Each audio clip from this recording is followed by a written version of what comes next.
I think we're ready to get started. I call this special meeting of the City Council for the City of Grosse Pointe Park to order. Clerk Blayhut, please call the roll.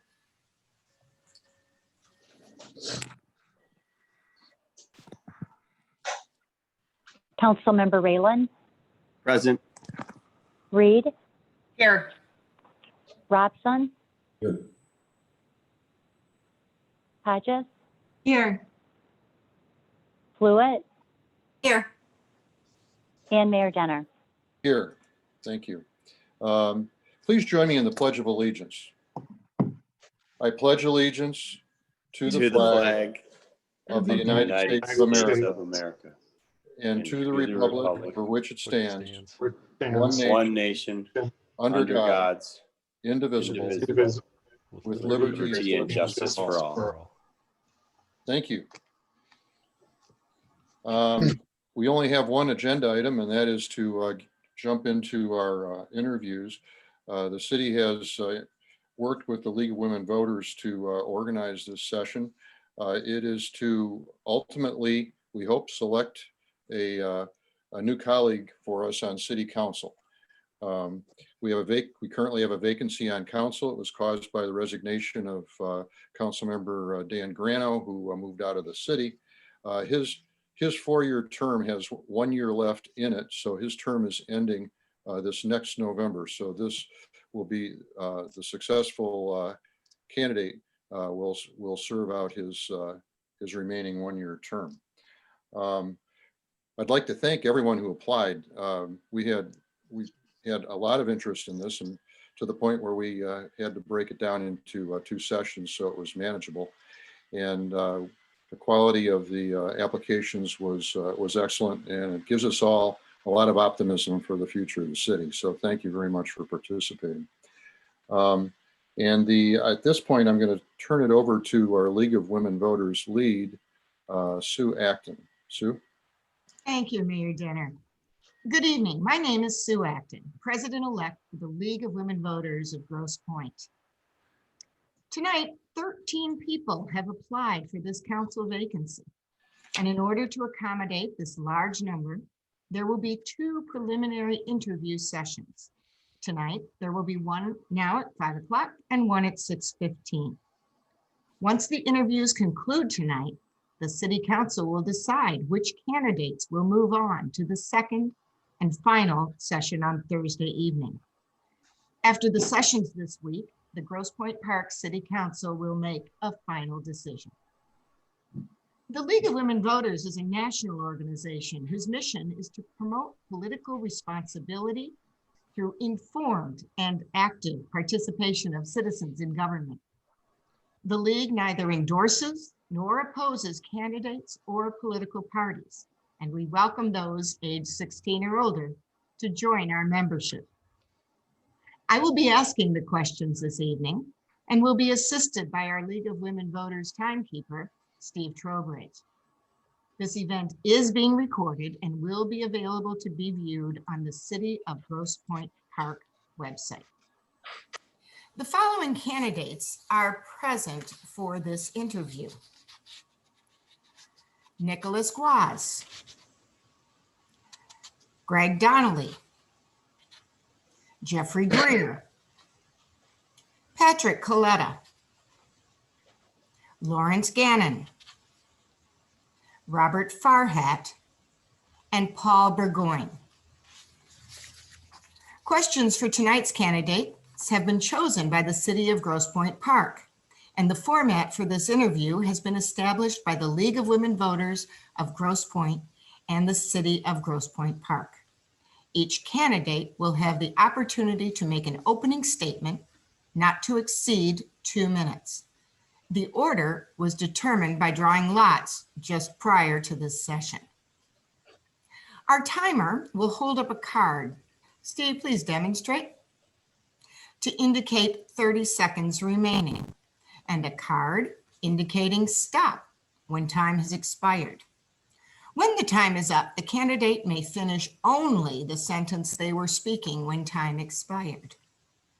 Following their opening statements, the candidates will be answering questions submitted by the City of Grosse Pointe Park. As moderator, I reserve the right to close discussion on a question. Each candidate will have up to 1 minute to respond to each question. We will rotate the first person to answer each question. Following the questions, each candidate will then have the opportunity to make a 2-minute closing statement, and that will be done in the reverse order of the opening statements. We now begin with the candidates' opening statements, and each candidate will have 2 minutes. Mr. Gwozdz, you drew the first lot. You may begin. Hello, my name is Nicholas Gwozdz, and I moved to Grosse Pointe Park from a neighboring community about 5 years ago. Though I originally moved to the city for its beautiful parks and streetscapes, walkable business districts, and enjoyable small businesses, I've been overwhelmed with the sense of community and the city's prioritization of many of the issues and topics in accordance with my own beliefs.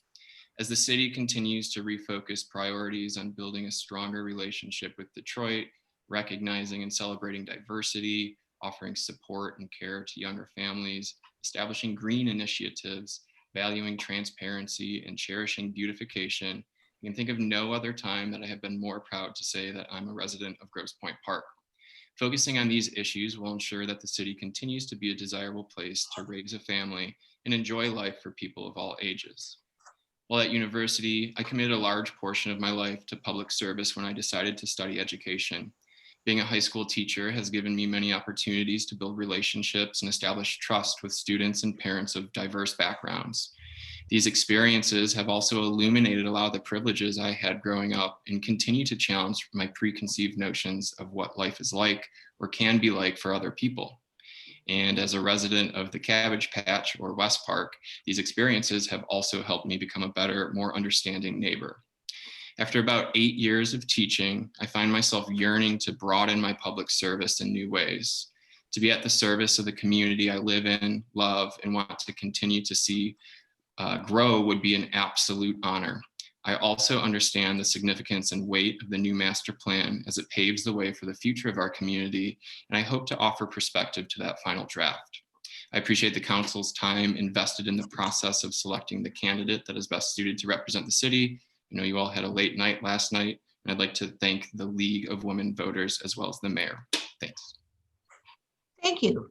Mr. Donnelly, your opening statement. Good evening, everyone. I look forward to our conversation today, and I appreciate being part of this important process.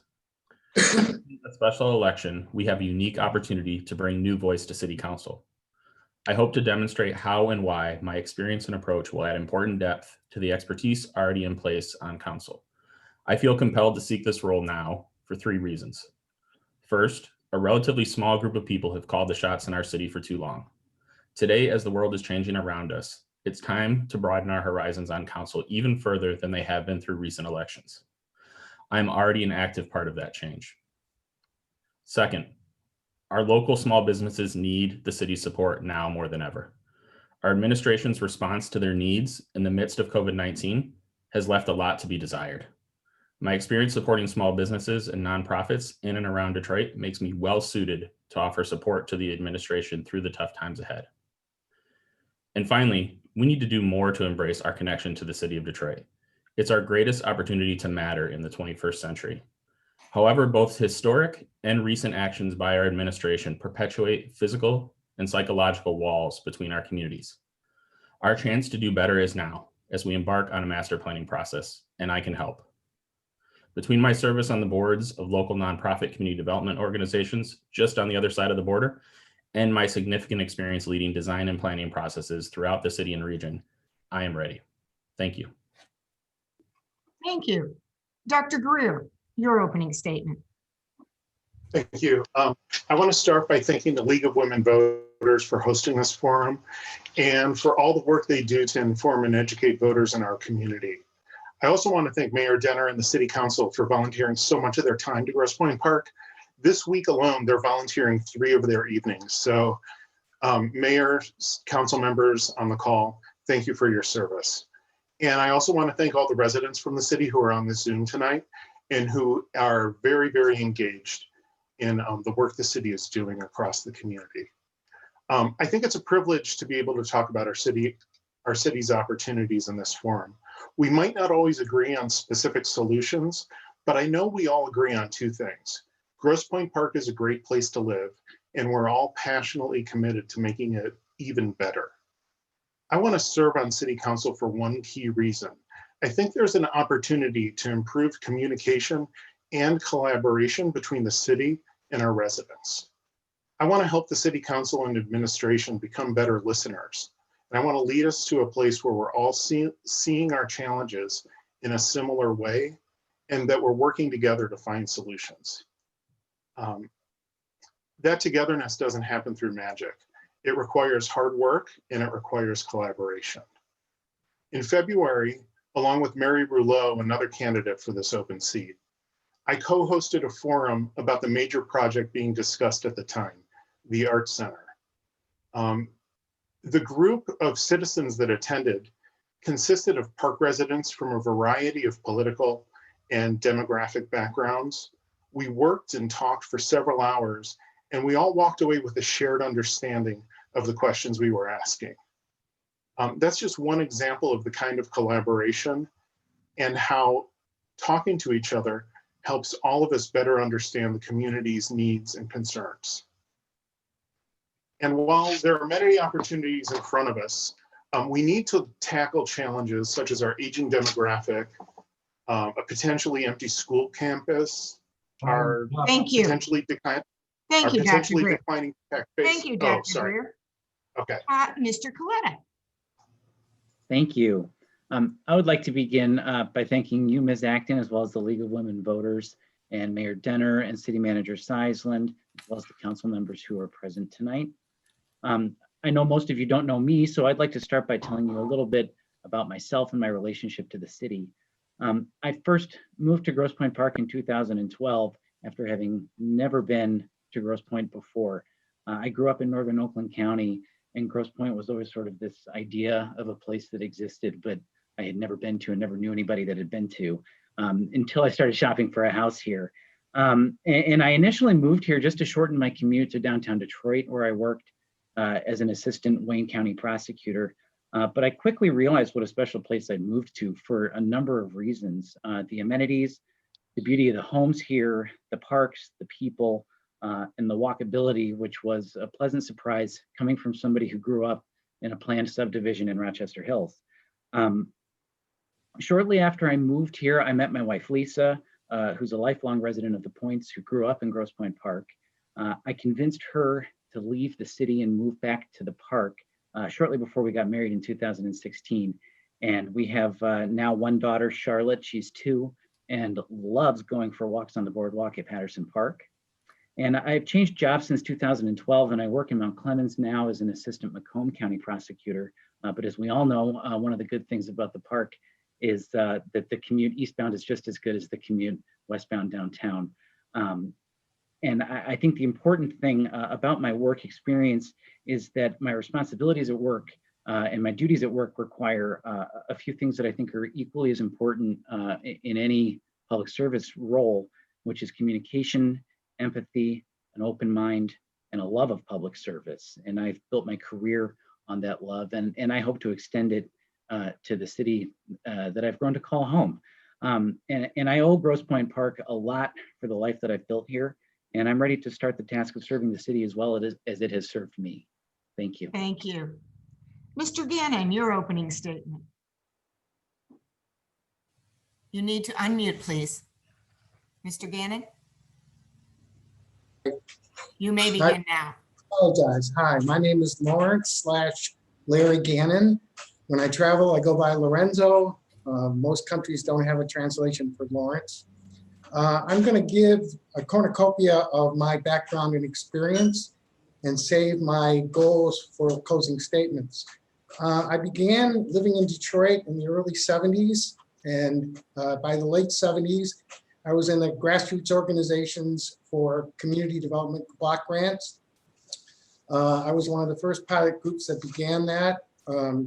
I then became a graduate advisor for urban planning students because I organized some City of Detroit Lower East Side organizations into a development authority and into a nonprofit community organization. I then moved on to becoming what was then an organization called the Friends of Belle Isle. It was a 3,000 member group, and I was a two-term president whose sole goal was dedicated to preserving the historic structures on Belle Isle. We were often at odds with Coleman Young administration, who did not agree with preservationist attitudes. I then increased my community support by becoming the president of my neighborhood association. I've also worked with the local scouts for the last 10 years. I have 2 kids who are finishing Grosse Pointe South. I've lived in Grosse Pointe for 25 years. I then moved on to developing and leading a construction company who ended up doing work for the Secretary of the Interior in embassies and consulates around the world. We've done Jackson Prison, we've done Syria, Lebanon, Japan, Africa. I was chosen for those basically because I'm a combat veteran and it was post 9/11, so I knew protocols for combat zones. Thank you. Mr. Farhat, your opening statement. Thank you, Ms. Acton. Again, good evening, everyone. Thank you for the opportunity to be part of the City Council and be joining this interview process. Let me introduce myself. My name is Robert Farhat. I moved to Grosse Pointe Park after graduating college from Hillsdale in 1998. And then I met my wife and we bought a house in the woods. And then in 2016, I bought a house back in the park and we moved myself and my wife and my daughter, Estella, back to the Grosse Pointe Park community. And obviously I've been here now over 20 years in the area, and I believe the city, our amenities, the houses, the beautiful communities, and the people that reside here make this a city that I truly cherish and never want to leave. That being said, I've been here and I've done many things with my time volunteer-wise with Detroit Merit Academy, which is right there on Alter and Jefferson. I've served there as a board president now for the last 4 years. And I've had a desire to further my community involvement with the city that I live in, Grosse Pointe Park. And that's what led me to, when I saw the opportunity, that I decided to go ahead and submit my name and interview for that role. And like I said, I believe that the city itself, we have some tremendous opportunities coming. Some great new businesses have entered into the park, which are great to see with Farm Field Table and Charlevoix and others. And I think we can have some excellent and continued growth with businesses. And I have some of those abilities to work with some of the leaders and look forward to doing that given the opportunity. Thank you very much. Thank you. And Mr. Burgoyne, your statement. Mr. Burgoyne, unmute, please. Yes, hi, my name is Paul Burgoyne, Dr. Burgoyne. I've been lucky enough to spend the last 50 years in Grosse Pointe Park. I was lucky enough to grow up here, and the city has been very good to me. I raised 4 children here. The last one just left the nest this fall, and I have some time to give back. I've been a practicing family doc for the last 20 years here on the east side, on staff at St. John's in Beaumont, Grosse Pointe.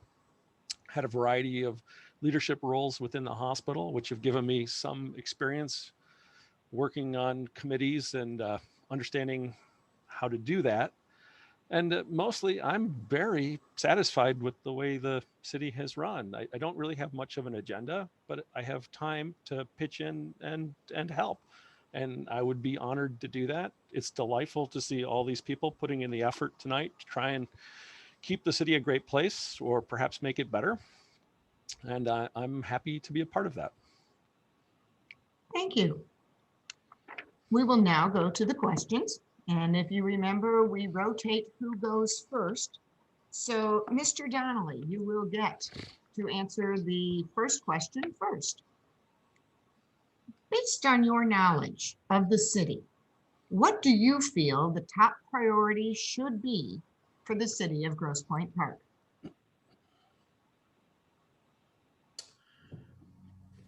So I think our top priority right now, today, is to have the most thoroughly inclusive process possible for the city's pending master plan that thinks about how not only we're a great place for people who live here now, but also how that can look different in the future, how we think about how people age in place, how we think about our critical borders with the city of Detroit, how we welcome in our neighbors, and just how the process itself uplifts our neighbors and our would-be neighbors and lets them have a voice in what our city should be like in the future. Thank you. Thank you. Dr. Greer, same question.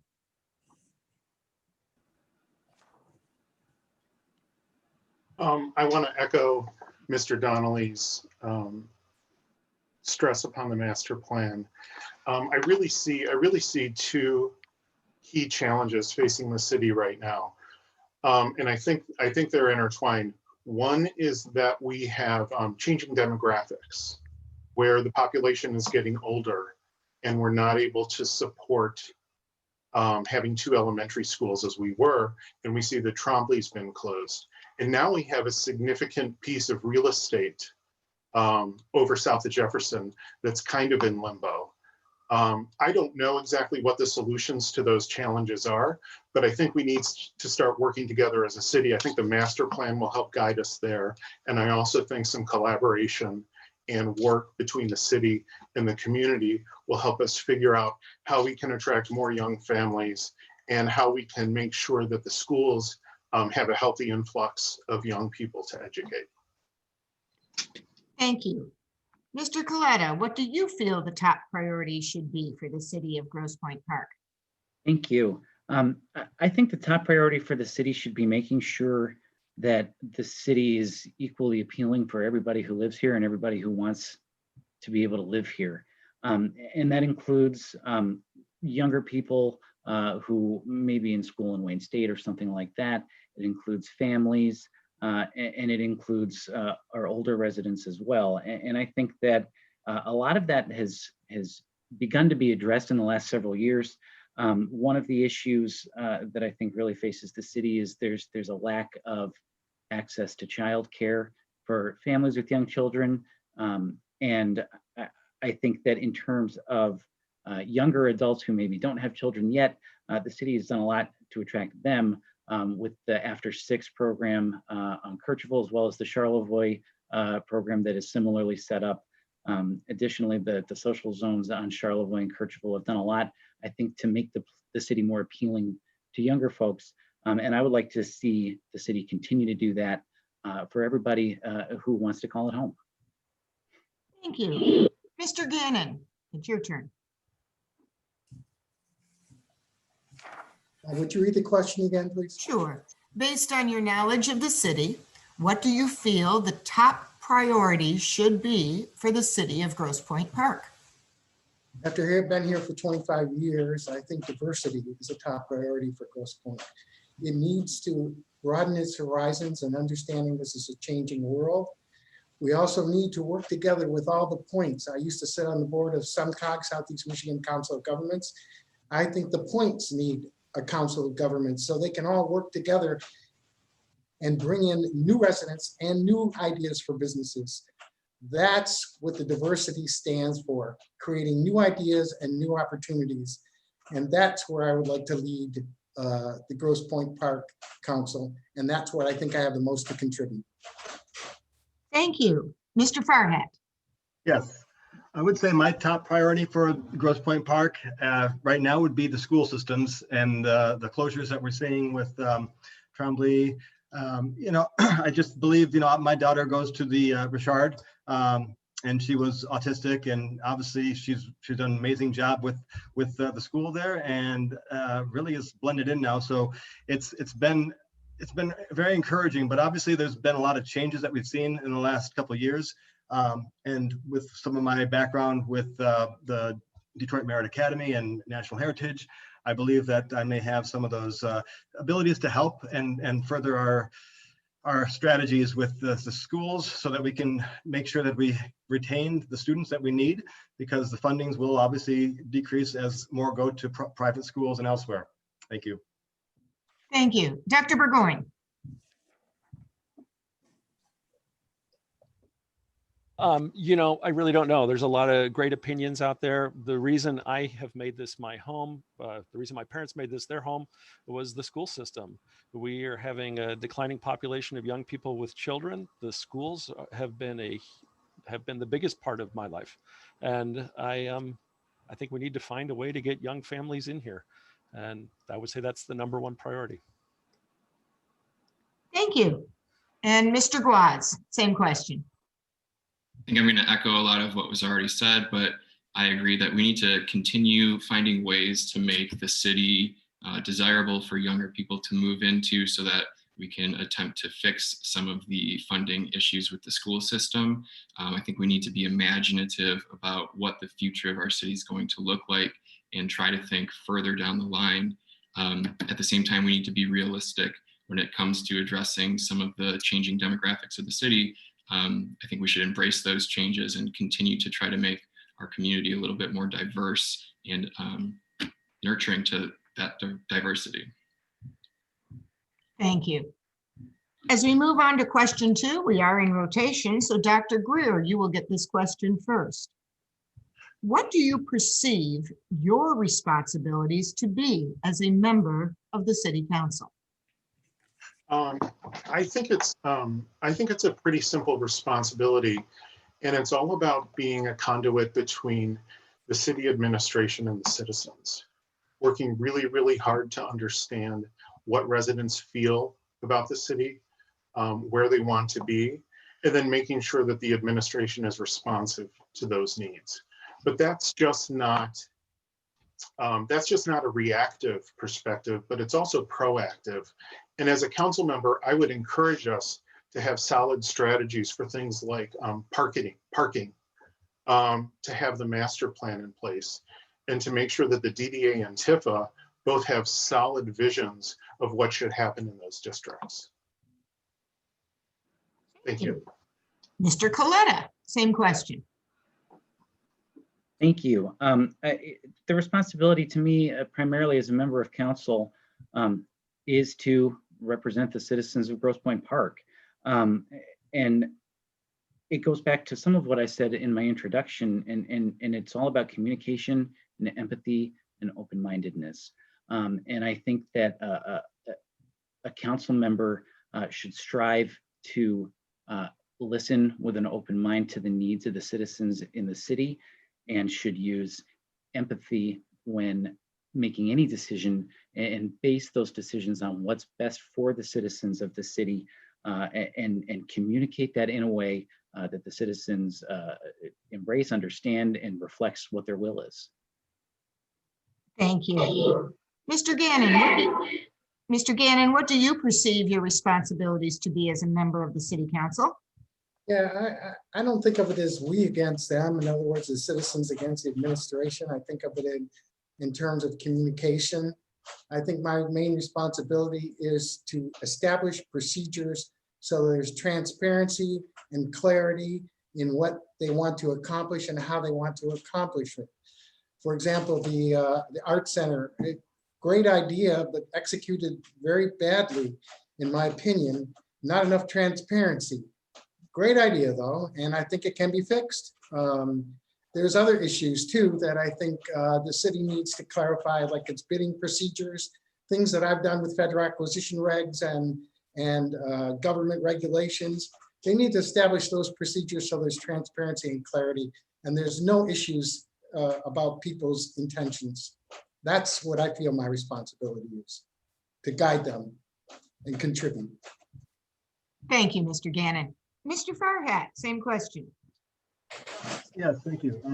I think my role, I would see it as to serve as a liaison between the community and the city council, and work on what is necessary to continue to improve upon all of our amenities, whether it's economic development or it's diversity, and doing more with the city. Again, I work with the Detroit Merit Academy there, and obviously they've done amazing with that school and the way they've been able to educate and get these children to go on to high schools like Liggett and the such. And that being said, again, I think it's ultimately to how can I better serve my community and make the benefits to the city more profound and going forward.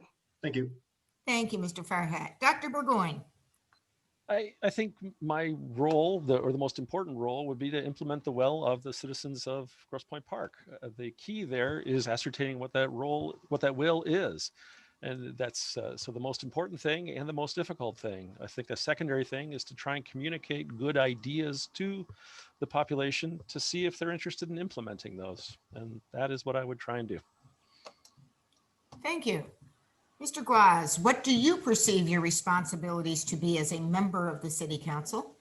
As a member of the City Council, I think that my responsibility would be to simply be a voice for the people of the community, to bring to the table new and maybe creative ideas or solutions to issues that are brought to the attention of the council, and to really just research best ways to ensure that the people of the community feel like they can instill trust in the council and that they can look to us to attempt to solve problems in a very unique way that might not have been tried before.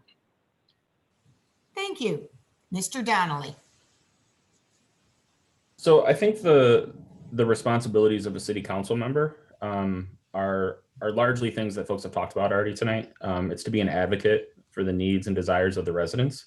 But I would also say it's about ensuring that we take every possible opportunity to connect with our neighboring communities in meaningful ways. This is a city manager form of government, and so the day-to-day operations really are handled by that manager. And the job of city council members is to oversee that person, to hold them accountable, but also to really invest in that person's successes and help guide the way for them so that they can do the best possible for our city. Thank you. Thank you, Mr. Donnelly. Mr. Coletta, you will begin our third round of questions here. How do you describe Grosse Pointe Park to people who have never been here? I tell people that Grosse Pointe Park is a lot more than maybe what they've heard it is. I think we all know that the Grosse Pointes have a certain reputation in Southeast Michigan. Whether that's fairly earned or not is, I think, a different conversation, but it's not what I have seen since moving here. So the first thing I tell people is Grosse Pointe Park is not what you think it is when you hear people talk about it in college dorm rooms and all these other places where you meet people from all over the place.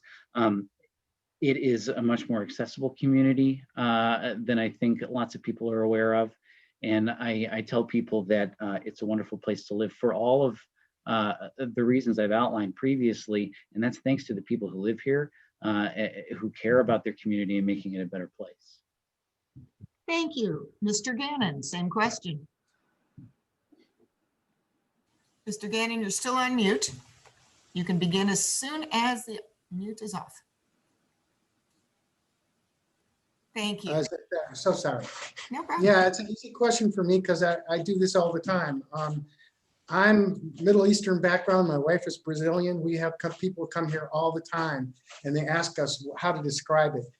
It's an interesting phenomenon when you travel overseas. We have the safety here that other countries don't have. We have the security here. Just to take a walk down the street at night is what we take for granted, but awesome to most people. And this community is the only place I know of where you can be born on Mack Avenue and die on Mack Avenue. Everything in between is there, and people that come here from our different countries love it and are fascinated. The most thing they're fascinated is the open yards. In Europe, everything's cloistered, everything's fenced in. So that's how I describe it, and it's a wonderful place to live and a wonderful place to bring up children. Thank you. Mr. Farhat, same question. Sure. I would agree with Mr. Coletta in the way that often the stereotype that most people think of Grosse Pointe is not often the case. Yes, they believe, you have some beautiful areas, the homes, but there's something missed that when they come over and they see. And again, it's the way that the community interacts as a whole. I mean, when I first moved here, I was in the Cabbage Patch area. I've now moved a little bit closer to the city downtown area. So, I believe I think it's something that we have that often is missed, or it's again with the way the people speak and how they believe things that may have been the case many years ago. Grosse Pointe's changed tremendously in the last 10 years, especially, and it's changed for the better. And it's a place where people, again, to Mr. Gannon's point, you take for granted some of the beautiful things you have and the abilities to do what other communities don't have. Thank you. Dr. Burgoyne, how do you describe Grosse Pointe Park to people who have never been here? I think it's impossible to describe, but you can show them. And when you asked this question, I immediately thought of some friends who lived out in a suburb on the west side, and we brought them to Grosse Pointe. They had a preconceived idea of it, and we rode bikes up to Patterson Park and had a picnic and looked out on the lake, and then rode around the city and walked around the city. And 6 months later, they moved here, and it's indescribable. That's all I got. Mr. Gwozdz, your turn. Describe it as a welcoming, well-educated community that makes it possible to live a more walkable lifestyle.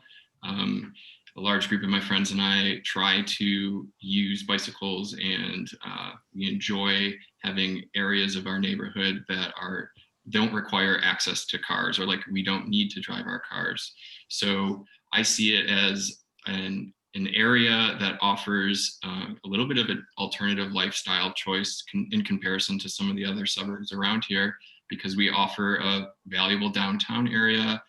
We have exciting things to do, and we are just a stone's throw away from water and also the city. So it really encompasses all the best of many worlds. Thank you.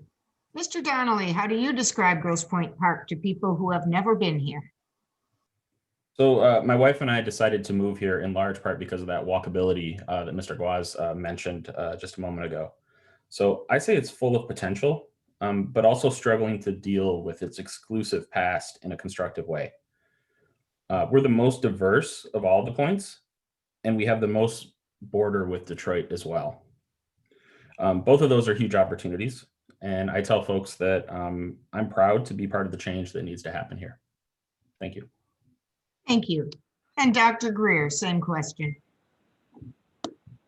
I think there are two parts to my answer. The first thing that I will tell people when they ask what it's like, I'll talk about the walkable neighborhoods, our proximity to Lake St. Clair, being able to watch and hear the freighters, and also the schools, the neighborhoods, but particularly the sense of community and the people.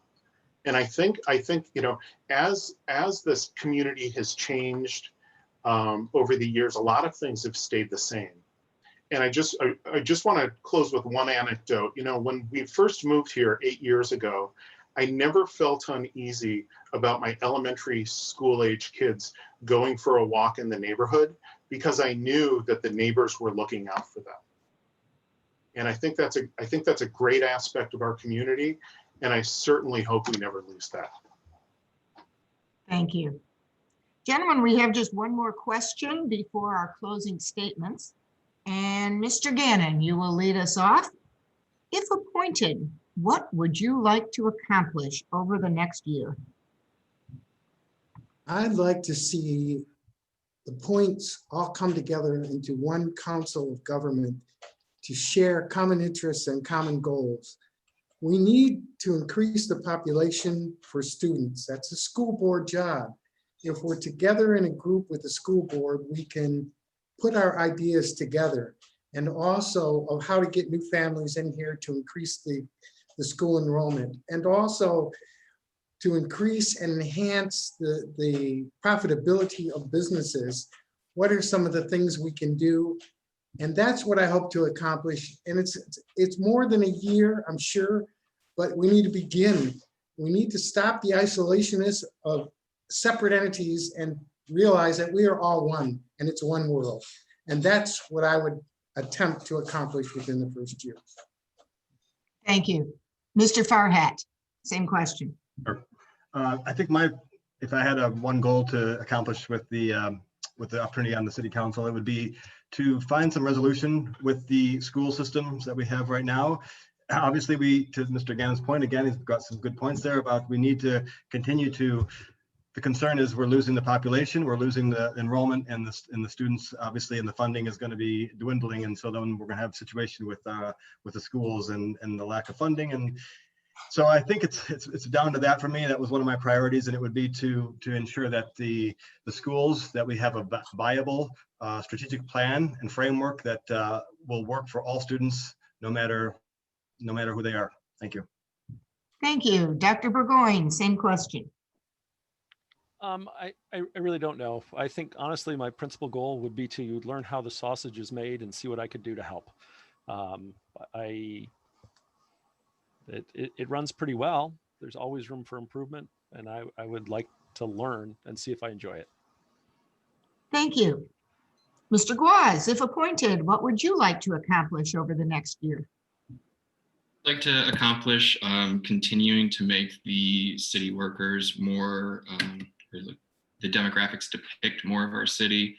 I think it's important that the members of our government do depict a more closely related makeup of different people. And I think that is something that is realistic within a one-year timeline through ideas when it comes to hiring practices and other ways to instill a more diverse group of people. Thank you. Mr. Donnelly. Thank you. So what I hope to accomplish in the first year is that we will have completed a very inclusive master planning process, and that completed master plan takes into account how people want to live at every stage of their lives in the 21st century in our community. Specifically, 3 things come to mind with that. First, we need to rethink the barriers and walls at our border with Detroit and replace those symbols of exclusion with welcoming connections that somehow tell people, come here, you're welcome, we want you. Second, we need to stop paving over residential lots for parking in the middle of the West Park or Cabbage Patch area. The lots that have already been paved over need to be rebuilt. We need to put dense housing there, and that should be something that's a priority very soon. And then third, we really need to have a strategy for senior housing, for how our aging population can stay in this community and be a part of its vibrancy for generations to come. Thank you. Thank you. Dr. Greer.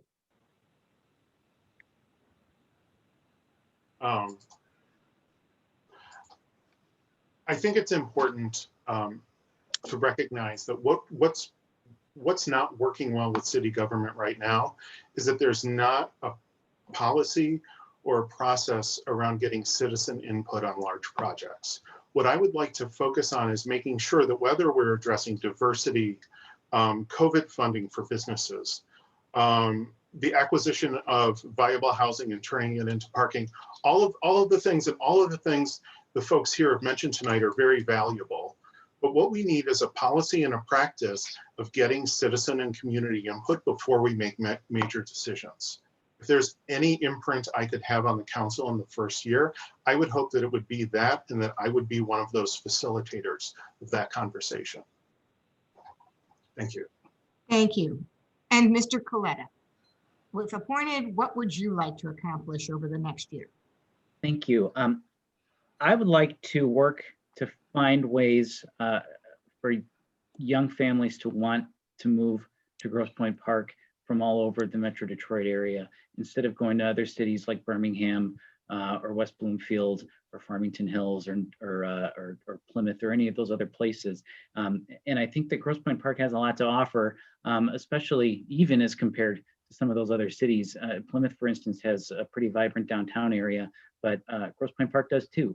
I think that more can be done to make it a desirable place for younger families to live, including early childhood education and childcare, and improving on some of the things that have already been undertaken by the council. That's what I would like. That's what I would like to do. Thank you. Thank you. And we will end this interview for today with the candidates' closing statements. Those statements should not exceed 2 minutes. And we are going to reverse the order of presentation from the opening statements. And so, Dr. Burgoyne, you will begin. Well, thanks. It was nice to talk to everybody. It was nice to hear a lot of really good ideas and motivated people and see them, and many things I hadn't considered. I think this is a one-year appointment. The likelihood of getting a lot done, anything transformative as the newest guy on the council, seems unlikely. But it is an opportunity to learn how it works, see what's interesting, seek community input, and try and nudge things in a direction that makes the community better for all of us. And I would like the opportunity to do that. Thank you. Mr. Farhat. Sure.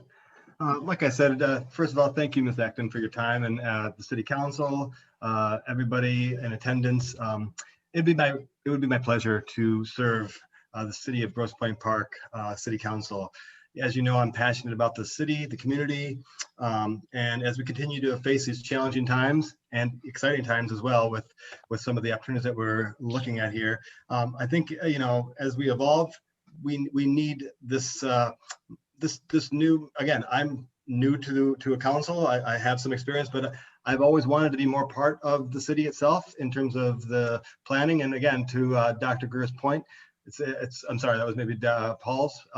It's the first year here that you have 1 year, and I hope to accomplish some impressive accomplishments and work with the city and the community, because we need to continue to improve and grow the vibrant city of Grosse Pointe Park.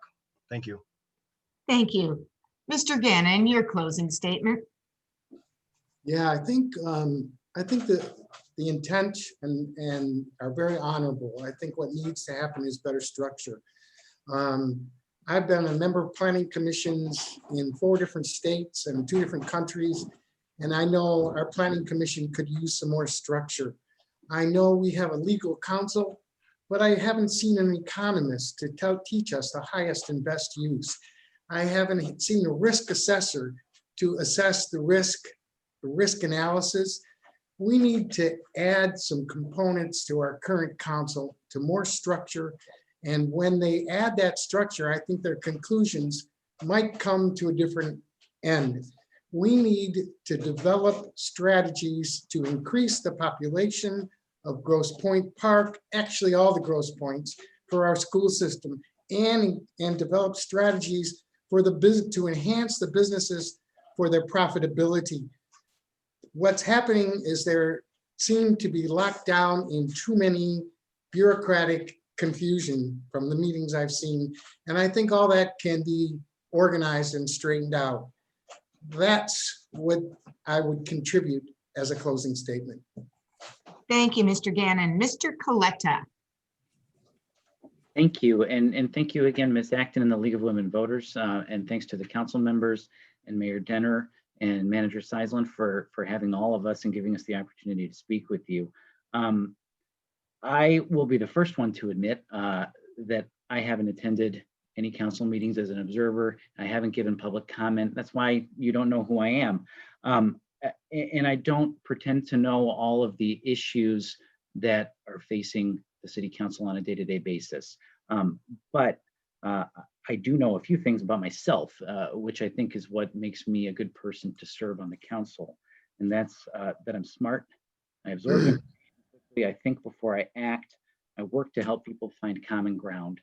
And I became a prosecutor because it's always been a goal of mine to give people a voice who wouldn't otherwise have a voice, and to always try and do the right thing and to do that transparently. And I think that's equally important for a city council member as it is for somebody who's got my day job. And I've talked a lot about ideas that I have, and I don't know how to implement all of them, but I look forward to learning how to implement all of them and working with everybody on the council should I be lucky enough to get this appointment. And thank you again for all of your time. Thank you. Dr. Greer, your closing statement. Thanks again to Ms. Acton and Mr. Trowbridge for your work tonight. It's highly appreciated by me and the other folks on the call I know and the residents of the city. Also thanks to the other residents tonight who have come forward to volunteer to serve the city. It's a great group of people, and I think we've had a great conversation. There are a lot of opportunities in front of us. As we look to tackle challenges such as the diversity of city employees, our aging demographic, a potentially empty school campus, an uncertain tax base, and the impact of COVID on our entertainment and downtown districts, we need to work together. I know the council has heard this message from me before in public comment, but I'm going to give it another go tonight. There's an opportunity, a huge opportunity, to better listen to park residents and include them in the decisions the city makes. Many residents see the administration and city council being more focused on securing high-profile projects than running city services in a way that benefits everyone. I know that's not the intent, but when we're not communicating, that unfortunately becomes the perception. As a city council member, I'll listen to our citizens and encourage the administration to always embrace public input, and I'll work hard to solicit it and respond to it whenever I receive it. My career has prepared me for this. My volunteer work with the Center for Plain Language has helped communicators find new and better ways to make public communications more accessible. And in my day job, I lead teams as they synthesize, process, and shape clients' business objectives as we're building digital products such as websites or applications.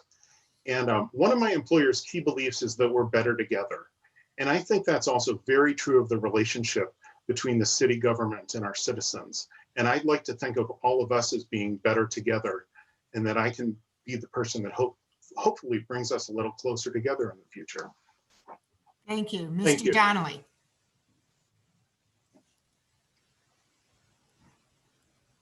Better together. I really like that. Thank you, Dr. Greer. So thank you to the administration and to the City Council for taking on this important process. And thank you especially to the League of Women Voters for facilitating that process this evening. I have lived in Grosse Pointe Park for a little over 7 years now, and I've come to know it as a place that sits at the intersection of an exclusive past that we haven't fully dealt with, but that we really need to now, and the possibility of a much more diverse and inclusive future. Both in my professional work and volunteer activities, I help to find common ground, and I serve to unlock possibilities. I hope that our brief conversation today has demonstrated that to you. I look forward to bringing this approach to our City Council. I appreciate both your time and your consideration. Thank you. Mr. Gwozdz. I'd also like to thank Mayor Denner and the rest of City Council, the League of Women Voters, and all the other candidates. I noticed that there's a lot of overlap between all of our ideas. It does seem like we, the people of Grosse Pointe Park, do have a lot of similar interests in mind. And I think the opportunity to represent the people is something that I would really appreciate. I think that I'm very excited to even be in the same Zoom meeting with all of these people who have a much vaster experience level than I do. And I really appreciate the opportunity just to be a part of this conversation and to throw some of my ideas out there. So yeah, I very much thank you for everybody's time, and that's it. Thank you. We would like to thank the candidates for their participation this evening, and a special thanks to the City of Grosse Pointe Park for allowing us the opportunity to participate. A link to this session will be available on the City of Grosse Pointe Park's website. And the second session will follow this at 6:15. The finalists will attend another candidate interview on Thursday, November 12th, after which the final decision will be announced to the public. Thank you for joining us, and good evening. Thank you, everybody.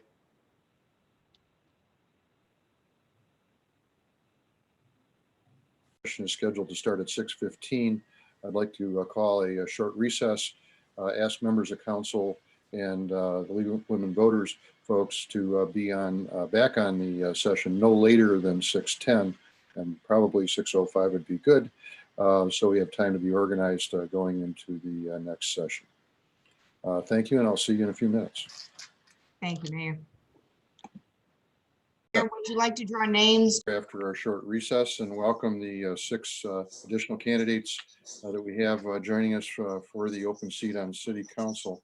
We've had a lot of great candidates apply, and the quality of our residents always impresses me. And this is an opportunity to demonstrate that. And I really appreciate your willingness to serve your city. The reason that we're here is that one of our members of council, Dan Grano, resigned, and he was moved because he moved out of our city. His 4-year term has 1 year left to go. It ends at the November election next year. So the candidate that council chooses to become one of our colleagues will complete the last year of his term. With that, I'm going to turn this over to Susan Acton of the League of Women Voters, who we've asked to manage and run the session for us. Thank you. Ms. Acton. Thank you, Mayor Denner. I am delighted to represent the League of Women Voters here tonight. And as we begin session 2 of tonight's interviews, we have the following 6 candidates present. I'm going to read your names in the order we just drew lots so that you can get used to that order and who you follow. So I'd like to welcome tonight Mr. Max Andrew Wiener. Second, Ms. Pier King Piepenbrok. Third, Mr. Tim Kohler. Fourth, Ms. Darcy McConnell. Fifth, Ms. Mary Rouleau. And sixth, Mr. Thomas Levine. Welcome. So as in the first session, each candidate will have the opportunity to make an opening statement not to exceed 2 minutes. The timer will hold up a card. Steve, would you demonstrate? That will indicate 30 seconds remaining, and a card indicating stop when time has expired. When the time is up, the candidate may finish only the sentence they were speaking when time has expired. Following their 2-minute opening statements, the candidates will be answering questions submitted by the City of Grosse Pointe Park. As the moderator, I reserve the right to close discussion on a question. Each candidate will have up to 1 minute to respond to each question, and we will rotate the first person to answer the questions. Each candidate will then have the opportunity to make a 2-minute closing statement in reverse order of the opening statements. So we will begin with the candidates' opening statements. And Mr. Wiener, you drew the first lot. You go first. And a reminder, each candidate will have 2 minutes. Well, thank you very much. First and foremost, I really appreciate you guys organizing this and taking the time to hear from us. So my name is Max Andrew Wiener. My wife is an emergency physician in the area, and when she was interviewing out here 5.5 years ago, we really didn't know anything about the Points. But when she got the position, we decided to buy a home, and I have to say immediately I was blown away, first and foremost by the amenities and the facilities. But I can honestly say in the first weeks of living here, I had more meaningful conversations and developing friendships than I had in years of living in other communities. It's that sense of community that made me want to be engaged so that other people, whether they're new residents or have been here for a long time, can be afforded that same experience. So about 1.5 years ago, I started trying to get engaged. I've been following the city council, trying to inform myself. And when the vacancy came up, a number of my neighbors approached me and asked me to put my hat in, and that's what brought me here. So as far as my background, I'm an engineer. I have been in manufacturing for almost 2 decades. I currently own and operate 3 manufacturing facilities, 2 in Michigan, 1 in Ontario. I make auto parts, and the nature of my business, I have 50 employees. I manage budgets, manage supply chains, deal with government regulations, develop relationships with customers. And the nature is I'm the last one before the assembly line. Yeah. When there is an issue, I'm looked to be dynamic and adjust. But at the same time, I'm quoting out business years in advance. So I need to be aware of long-term infrastructure and planning. So that's what brings me to this. And in addition, thought it'd be worth mentioning. Before sustainability entered the lexicon, in 2005, I started an initiative in my business because it's energy intensive for efficiency. But again, I'm really appreciative of this opportunity. I look forward to answering your questions. Like I said, I really want to give back to this community. And I think I bring a unique skill set and perspective that would be useful both to the council and to the community. So thank you kindly. Thank you, Mr. Wiener. Ms. Piepenbrok, your opening statement. Thank Ms. you. Piepenbrok, Good before you evening. before you start, I'm sorry. Can we have the other candidates please mute themselves if they're not speaking? There's a lot of feedback coming through. Thank you so much. Sorry to interrupt. Okay, am I on? You are on. Thank you. All righty. Good evening, Mr. Mayor, council members, city manager, and other city officials present. First of all, I'd like to say thank you for this opportunity. My personal history is one of public and community service, which started as a child. I'm the youngest of 6 kids, and I grew up on the northwest side of Detroit, which technically makes me a transplant in the park. I think that's what you guys call us. Although I attended private school in the affluent suburb of Bloomfield Hills, my parents ensured we had a balanced upbringing, which included community service and civic engagement. We were taught the importance of faith and education, the importance of speaking up and standing in the gap for those without a voice, the importance of giving back, and the importance of being civically engaged. Having grown up with this foundation after college, I chose to work the majority of my professional life in public service. I've been committed to and rewarded in service for the people of our great state for quite some time. I would say service is a part of my DNA. When I first moved to the park 13 years ago, I must admit I moved with a bit of apprehension because sadly over the years, I had heard many non-flattering stories of the treatment or mistreatment of people of color in the Grosse Pointes collectively. Although my apprehensions were not completely unfounded in that I personally experienced some disturbing attitudes about my presence here, I discovered more positive than negative.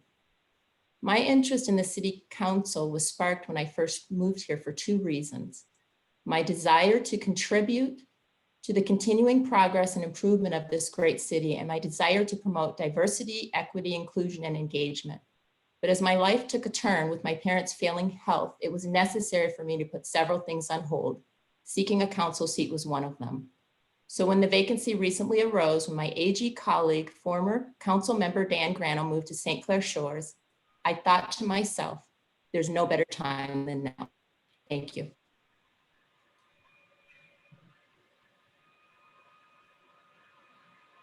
Mr. Kohler, your opening statement. Right, thank you. First, I want to thank the League of Women Voters for volunteering their time to oversee this important event. And I want to commend our council members for actively listening and continuing to give an inordinate amount of their time in support of our great city here. And a shout out as well to the community members who are on this call and using their time to learn more about their neighbors who have put their names forward. Now, of course, I must question your decision-making if this is really the best use of your time, but saying that I fully recognize I'm calling myself out as someone who thinks that a good use of his time is attending a marina subcommittee meeting, but alas, here we are. Lastly, I want to applaud all my neighbors in this session and those in the session prior who have decided to answer the call to service.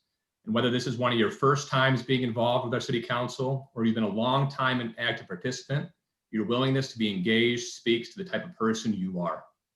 Regardless of any differences we'll have tonight and in the future as to our approaches or the path we choose as a member of our local government, confident that this simply shows there are various ways to get to the same place, which simply stated is a community we can all continue to be proud to call home. Now, what everyone involved in this process shows, and what I'm hoping is clearly articulated tonight in my responses, is that my overarching belief in what makes for good government is community engagement. We had a record turnout last year as seen in our election results, and we saw just last week that record turnout carry forward once again. Our community engagement is on display again tonight. This engagement is something that needs to be captured in a meaningful way. Tonight and in the future, hope to be seen as the candidate that not just talks about the importance of community engagement, but the candidate who provides solutions to how we can bottle it up, expand it further, and keep this city moving forward. Thank you. Thank you, Mr. Kohler. Ms. McConnell, your opening statement.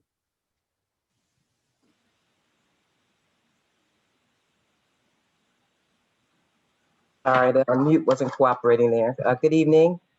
Thank you so much for this opportunity, council members, city manager, particularly the residents, Honorable Mayor. My name is Darcy McConnell by trade. I'm president of McConnell Communications, but my sort of makeup is reporter, publicist, entrepreneur, mentor. I've been a resident of Grosse Pointe Park for 17 years, and sort of like Pier King, didn't know what to expect. Really was looking between East Village and Grosse Pointe Park. My realtor encouraged me, and I haven't looked back. The reasons that I hope to earn the support for this seat tonight. One, my heart. I come from a family with a legacy of service, and so I've spent a lot of time mentoring young people, volunteering with nonprofit organizations, providing in-kind work through my firm. The second is my affinity for local government, which extends back to interning with the Lansing City Council. That's actually where I grew up, to after graduating college, reporting on Meridian Township, City Hall, through Detroit City Council and the mayor's office. And then ultimately, as a publicist, one of my first clients was Detroit City Councilwoman Sheila Cockrell. I've also done work with the cities of Ecorse, Allen Park, and Grand Blanc. And then finally, I think my experience overall, one, as an entrepreneur, I think that gives me a unique circumstance. I'm a precinct delegate for Grosse Pointe Dems. And I also have, between all of these things, my job is to make complex issues plain. But more importantly than all of that, every step of the way, I've been about engaging the community in two-way dialogue. And I also think as the park changes, I bring a very unique experience that as we look toward transparency and inclusion. So thank you very much. Okay. Thank you, Ms. McConnell. Ms. Rouleau. Thank you. Good evening. Thank you everyone for watching, and thank you to the League. My name is Mary Rouleau, and I've been a resident of the park in the Tifa district for 2.5 years. The oldest of 9 kids, I was raised in the suburbs of Detroit. I attended public universities and started a work path in Michigan before moving to Arlington, Virginia for the better part of 3 decades. When we returned to the area to be near aging parents and family, we were lucky to find a renovated bungalow in this diverse, walkable, and progressive community. I bring both experience and fresh eyes to the table. I've held a range of positions, including in-house counsel for telecom startups, nonprofit management, advocacy, and secondary education. Most relevant, perhaps, to the office I now seek, I was the executive director of a small nonprofit that focused on housing and economic development. Arlington is a national leader in smart growth and the development of the urban village concept. I work closely with the Arlington government doing extensive public education and advocacy. I also work with the Chamber of Commerce there and brought them on board to an expanded definition of infrastructure that included the housing mix. The park is very much like Arlington at scale. We are at a critical juncture. Even before COVID, there was a need for a fresh and comprehensive plan for the way forward. I see what is doable here with imagination and inclusive process. The city needs to regain the trust of the community. There is much emphasis, and rightly so, on our physical plant, but we have terrific human assets that have yet to be fully tapped. In my short time here, I have proved that I am willing and able to do the work of learning about the issues, of educating and reaching out to others, and encouraging all to get involved. Thank you. Thank you, Ms. Rouleau. Mr. Levine, your opening statement. Hello, everybody. My name's Thomas Levine, and I'm an attorney. I was raised here in the Grosse Pointe, having gone to Defer and Pieris and Grosse Pointe South. And I practice law in 3 states and have quite a bit of experience in representing businesses before city councils. And after working as an attorney out of state, I returned about 20 years ago back to Grosse Pointe Park, and it'll always be my home, having been raised here. I have a variety of experiences that I feel that I can contribute as a councilman. As a lawyer for 30 years, I know the kind of decision maker I want to be. I want to be objective. I want to be a good listener. I want that community engagement and fully understand the issues before I make a decision. And I'll always uphold that fiduciary duty to represent the people and what's in the general welfare, safety, and health of the people of Grosse Pointe Park. I look forward to working with the other council people if I am selected.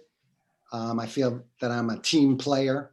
I'm an oarsman down at Belle Isle, so rowing crew is dear to my heart, one of my hobbies, and I think it builds teamwork. I row around Belle Isle these mornings still today. It was great to meet the other candidates, and good luck to you all. Thank you.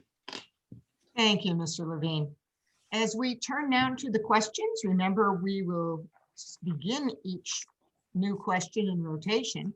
So Ms. Piepenbrok, you will go first. Based on your knowledge of the city, what do you feel the top priority should be for the city of Grosse Pointe Park? Well, there are several. I know that in my reading that the master plan is something that has been in the works and was temporarily put on hold. So that's something that I know needs addressing. I know the issues with the infrastructure need to be addressed as well. And one of my concerns that I think should be higher on the list is a collaboration between the city and our neighbors. Not only our neighbors to the east, but our neighbors to the north and the west. I think that developing those relationships would help make our city and the region in general a better place. Thank you. Thank you. Mr. Kohler, same question. Yes, thank you. For me, the answer is clear. And we saw that last week when we had, I think, a similar number of candidates that applied for our school board positions. I know all of us here in the park, are impacted, many of us, by the closing of Trombley. My mother-in-law has the computer lab at Trombley named after her there, and she was a longtime teacher, retired from there for 3 years ago. One of the things that we can do from a city council perspective, Pierre just mentioned it, is that master plan. What really needs to be incorporated in that master plan is a serious approach to numerous things. It's allowing aging in place of our elder population, allowing them to move from their homes that are currently occupied and opening up those homes to young families like mine. I have 2 daughters and a wife. We moved here from Chicago 3 years ago for the schools, for the community. And this is a very attractive place, and making a concerted approach and a specific approach through the master plan. Council can be engaged in that to really make this an attractive place, make sure it's known across the entire region and country that this is a place when you're looking in the Midwest to go for family, for education. Grosse Pointe Park is without question the place to be. Thank you. Thank you. Ms. McConnell, based on your knowledge of the city, what do you feel the top priorities should be for the city of Grosse Pointe Park? So one would be just making sure that we are protecting our finances for the long haul. Many cities have struggled because the benefits package eats up so much of the budget and down the line. So we just need to make sure that we're cognizant of that and working to remedy that. I certainly think being transparent and engaging the community, I would link those together. I think that's a critical piece moving forward because you need that in order to get things done in a way that is respectful of everyone and collaborative. And then certainly any infrastructure improvements have to be at the top of the list for any municipality. I think those are critical. And I agree with what Pier King said about the borders and collaboration. So I think that's not important. Thank you. Ms. Rulo, same question. Thank you. Well, I think the number one and immediate objective is getting this community as successfully as possible to the other side of COVID. I've been reading a lot about it, and experts are talking about a return to the social order, maybe not before 2022. I think we have to right now hope for the best, but really plan for the worst. We are not on the other side of that. We don't know the full impact it's going to have, particularly on our business community, but also on our rental community as well. So that's, to me, is priority number one, staying on top of COVID, planning, leading, educating our community, because people are afraid. They are afraid, and we need to lead. The second thing is, and several people have mentioned it, we have some big infrastructure needs that need to be explained and discussed with the community. The lead pipe replacement, for example, mandated by the state, but we must do it. We still have sidewalks that need repair. We have issues with our marinas. But as I said in my opening statement, I lump housing stock into infrastructure. And as some folks have touched on, Thank you, Ms. river Zulu. stock. Mr. Levine, what do you feel the top priority should be for the city of Grosse Pointe Park? Well, while I don't really come with an agenda, I'm a strong believer in health and the protection of the public health. I've been following the water issues in the state. I think the infrastructure, ensuring the cleanliness of our water is of the utmost importance. The replacement of the pipes as necessary. As we find ourselves amidst this pandemic, I concur that needs to be addressed, and we need to look out for the people of Grosse Pointe Park on these issues.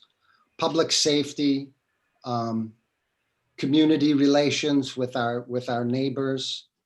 I think all of these are positive actions that we can take together and build a better Grosse Pointe Park. Thank you, Mr. Levine. Mr. Wiener, same question. Thank you.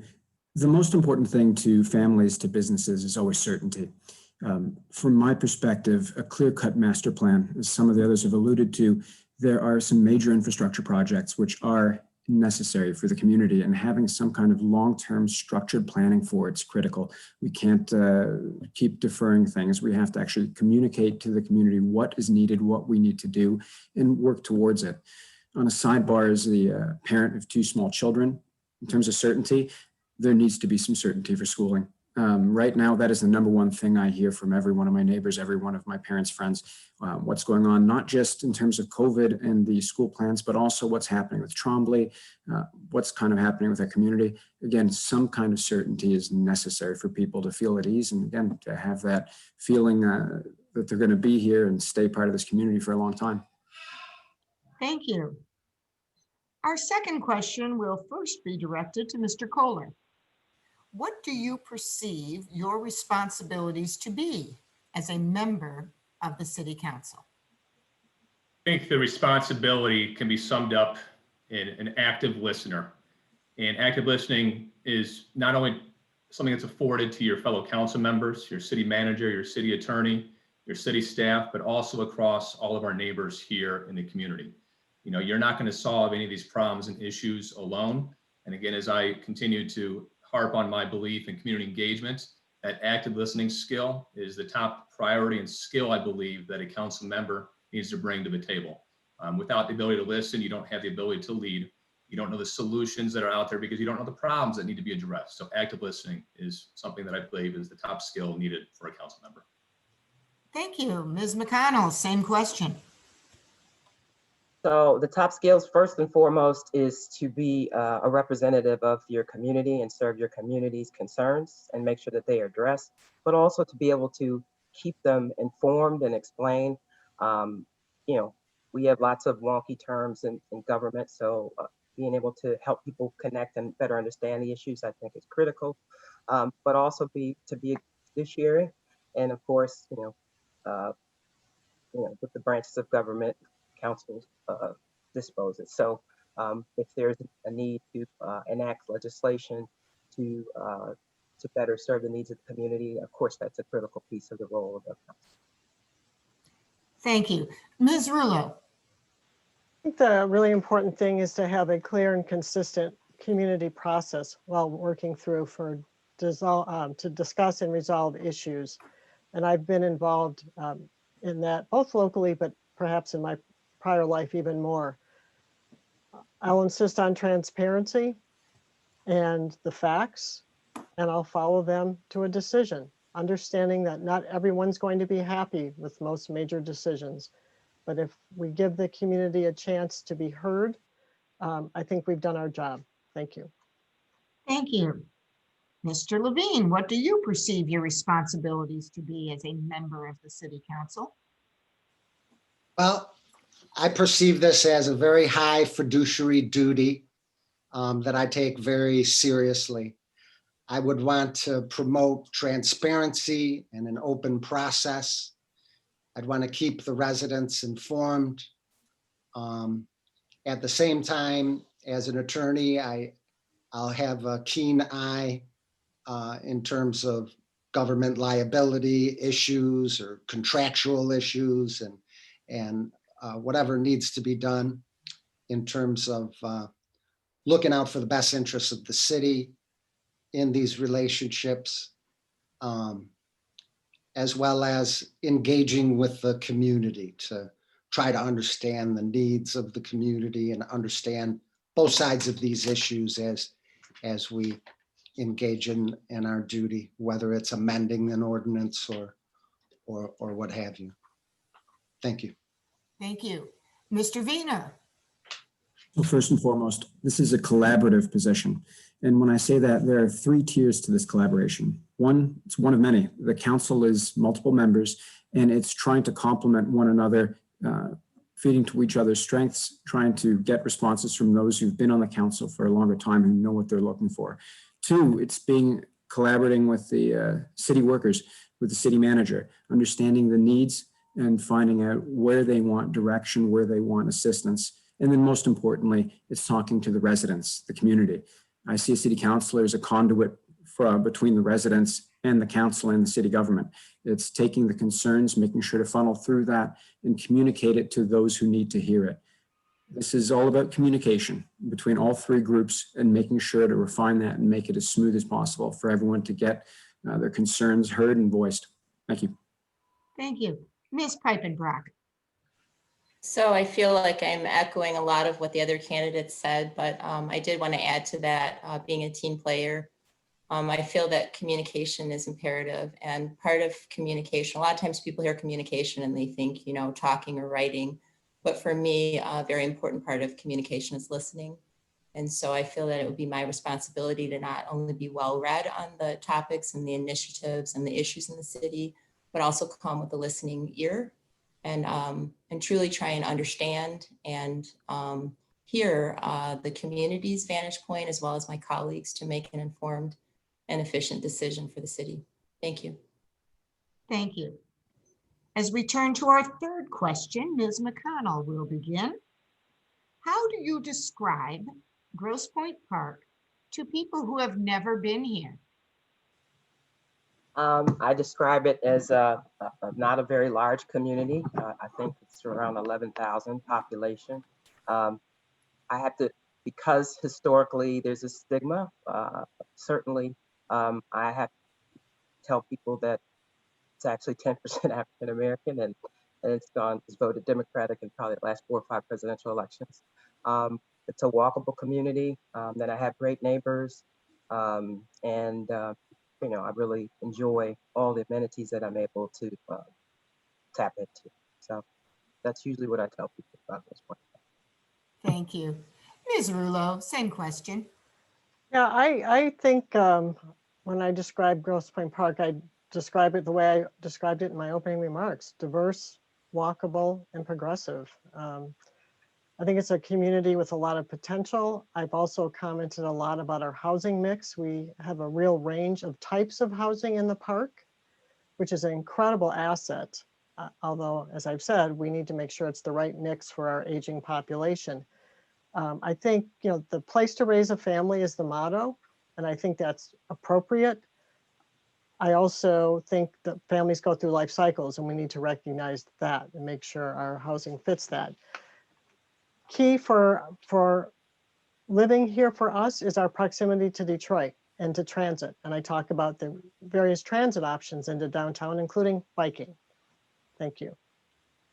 Thank you. Mr. Levine, how would you describe Grosse Pointe Park to people who have never been here? Describe it as a great place to live for many reasons. I love how it's a short commute to downtown, and I describe the fact that there's so little traffic. People don't really drive through Grosse Pointe to get other places, I've found. You know, when you're out in Royal Oak or these other communities, you just see more traffic. It's inevitable. And of course, I'm prejudiced going to these schools growing up, but great schools, great place to raise a family. I was the youngest of 8 children, the 7th son out of 7 sons, and had a great upbringing. And the parks are just fabulous here. I find them to be such a great amenity, and it's the walkable community at large with the sidewalks. I think that's one of the biggest benefits, that you can walk everywhere. Thank you. Mr. Wiener, you're next. The way I always talk about it to everybody is it's an extraordinary place to raise a family. As I said, I came here with my 2.5-year-old son, and now we're joined by our daughter, and everything about it, the fact that there's parks, there's amazing facilities. I've never felt as at home and as safe as I do here. My children love it, and I really look forward to staying here. Again, I mean, between the schools, between the amenities, it's just a wonderful place to live. And the other thing about it is the fact that as a community, and I know I sound like a broken record, but I suppose the one negative thing I could say is you need to watch out because everybody knows you. And if you have any skeletons in your closet, it might be an issue. I suppose that's the only bad thing I've ever told anyone. But like I said, I love living here. And again, it's a great place to have a family. And in terms of end of life, the people who brought me to this community, the people who told me about it initially, they're in their 70s and they've been here their whole lives. And it's been nothing but positive. So thank you. Thank you. Ms. Piepenbrok, how do you describe Grosse Pointe Park to people who have never been here? So usually I start off by talking about the water because I absolutely love the water. And that's the reason that I moved this way from downtown. I lived downtown for 20 years and I looked at moving either north or this way. And that's why I chose this way. I love the water scene. I love the walkability. I'm also a runner and I love feeling safe being out running. I do have to also tap into what Ms. McConnell said. Oftentimes I do get the questions and I have to debunk them in terms of the mistreatment of African Americans over here. So that's changing. The city's much more progressive and it's a great place to be. Thank you. Thank you. Mr. Kohler. Yeah, this is an easy question for me because I moved here from Chicago 3 years ago and did so to convince my wife to move back here where she grew up. And I describe it as a hidden gem to all my friends. And I tell them that I have numerous friends who have boats. You know, the proximity of the water and the ability to go on Lake St. Clair is one of the great amenities we have here. And there's nothing that my daughters enjoy more than going down and listening to all the boats on the water and seeing those. It's even my 5-year-old now and my almost 2-year-old, you know, it's the highlights of their weekly adventures down there. But I also look at, we have what's amazing to me. We have Mack Avenue, Charlevoix, Kercheval, Jefferson. We have 4 pass-throughs of viable businesses with a unique blend of things we can entertain ourselves with. Dining options, drinking options, entertainment options, and it's only being expanded. The 10-minute commute to downtown, you know, you can't find that anywhere else in the city. The Belle Isle, 5-6 minutes away. These are amenities that we need to highlight and attract more people here to our city. Thank you. And as we move to our 4th and final question before your closing statements, Ms. Rulo, you will go first. If appointed, what would you like to accomplish over the next year? Well, I already kind of given you a preview of that answer, and that's to get us successfully to, if not the other side of COVID, as near as we can be. That, to me, just needs to be our top priority. The second priority for me is to kind of restore trust in government and to kickstart a better community process. That's number 2. And three, as I said, to start, we have some big infrastructure needs, big ticket items. To really start that discussion and education around that, I think is critical for going forward. Thank you. Thank you. Mr. Levine, same question. I'd like to help dig into that master plan and move that in the right direction. I know that's a big job to dig into, but I feel like I'd enjoy collaborating with the council on that. The other big thing would be, water quality and whether we have to deal with, the rising water issues. So far, it hasn't been that bad this year, but what sort of trends we might need to plan for in that regard, and that we're right on that we do have a shoreline here. I suppose as part of the overall infrastructure assessment and plan of what our priorities need to be in terms of infrastructure. Thank you. Thank you. Mr. Wiener. So first and foremost, there's a vacancy on the council. I'm not applying with some grandstand agenda. I'm coming in because there's a need. There needs to be help on the council, and I want to help. My first and foremost priority is listening to the councilors who have more experience, the people who've been on there and have served, to find out where I can actually be of assistance. As I said, the interests that I have are certainly in master plan and long-term planning with the infrastructure, especially water. That's a major issue in the community. But like I said, for a one-year appointment, first and foremost, I want to help where I can help. We've got a lot of major projects that are already in the works, and I don't think that I would come in there and change anything. I'm not coming in to relitigate anything. I just want to help where I can be of assistance. And like I said, I've got a unique background and skill set, which I think would help with the council. So basically, I'm asking the council to put me to work. Thank you. Thank you. Ms. Piepenbrok, if appointed, what would you like to accomplish over the next year? And actually, I myself don't have a specific agenda either. I've been wanting to be involved in the governing of the community and in the progress of the community. And I too am just coming, I would like to come on board as a team player and work in the areas that I can be most effective in.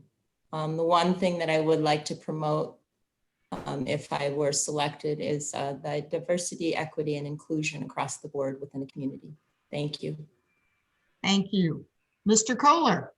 Yeah, given the fact that this is going to be a position that we'll have for at least a year, my one priority is going to be help Councilmember Hodges realize her goal of having a retreat. But this retreat is not something that's just for council, it's for the entire city. And I look at this from a sense of a state of the city type meeting where you get our entire city council, our entire city staff, and every TIFA member, DDA member, every commission member that's out there, as well as all members of the community, and have a half day of fair when we're allowed to, of course, if we can't, using something like Zoom here as well, and really lay out using that active listening, using that community engagement, filling out what our community wants. No matter your position in the community, no matter your appointment, no matter your elected status, have that session and then make it an annual thing going forward. That's the number one priority and the one thing I would do and accomplish in my first year.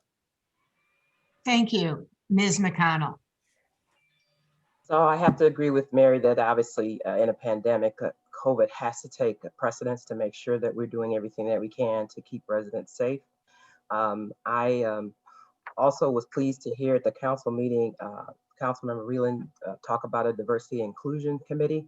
And so I'm hopeful that that would progress. So even though I said there was a stigma and things that progress, certainly we can do better. And so I would love to move that forward. And obviously I mentioned the fiduciary. And so just making sure that we're responsible and doing the things that we need to do to protect our finances and bring stability to the city budget. And then of course, making sure that the community is engaged throughout the process and that we are holding people accountable to answer the tough questions. Thank you. We will end this interview with the candidates' closing statements, and those closing statements will not exceed 2 minutes. The order of presentation is now reversed from the opening statements, so we will begin with Mr. Levine. Yes, I was raised here in Grosse Pointe Park. Went to the 3 Defer, Pearson, Grosse Pointe South, and then on to Wayne State, and then the Detroit College of Law. So this is my hometown. I feel strongly about this city. I've been a lawyer for over 30 years. I'm licensed in 3 states.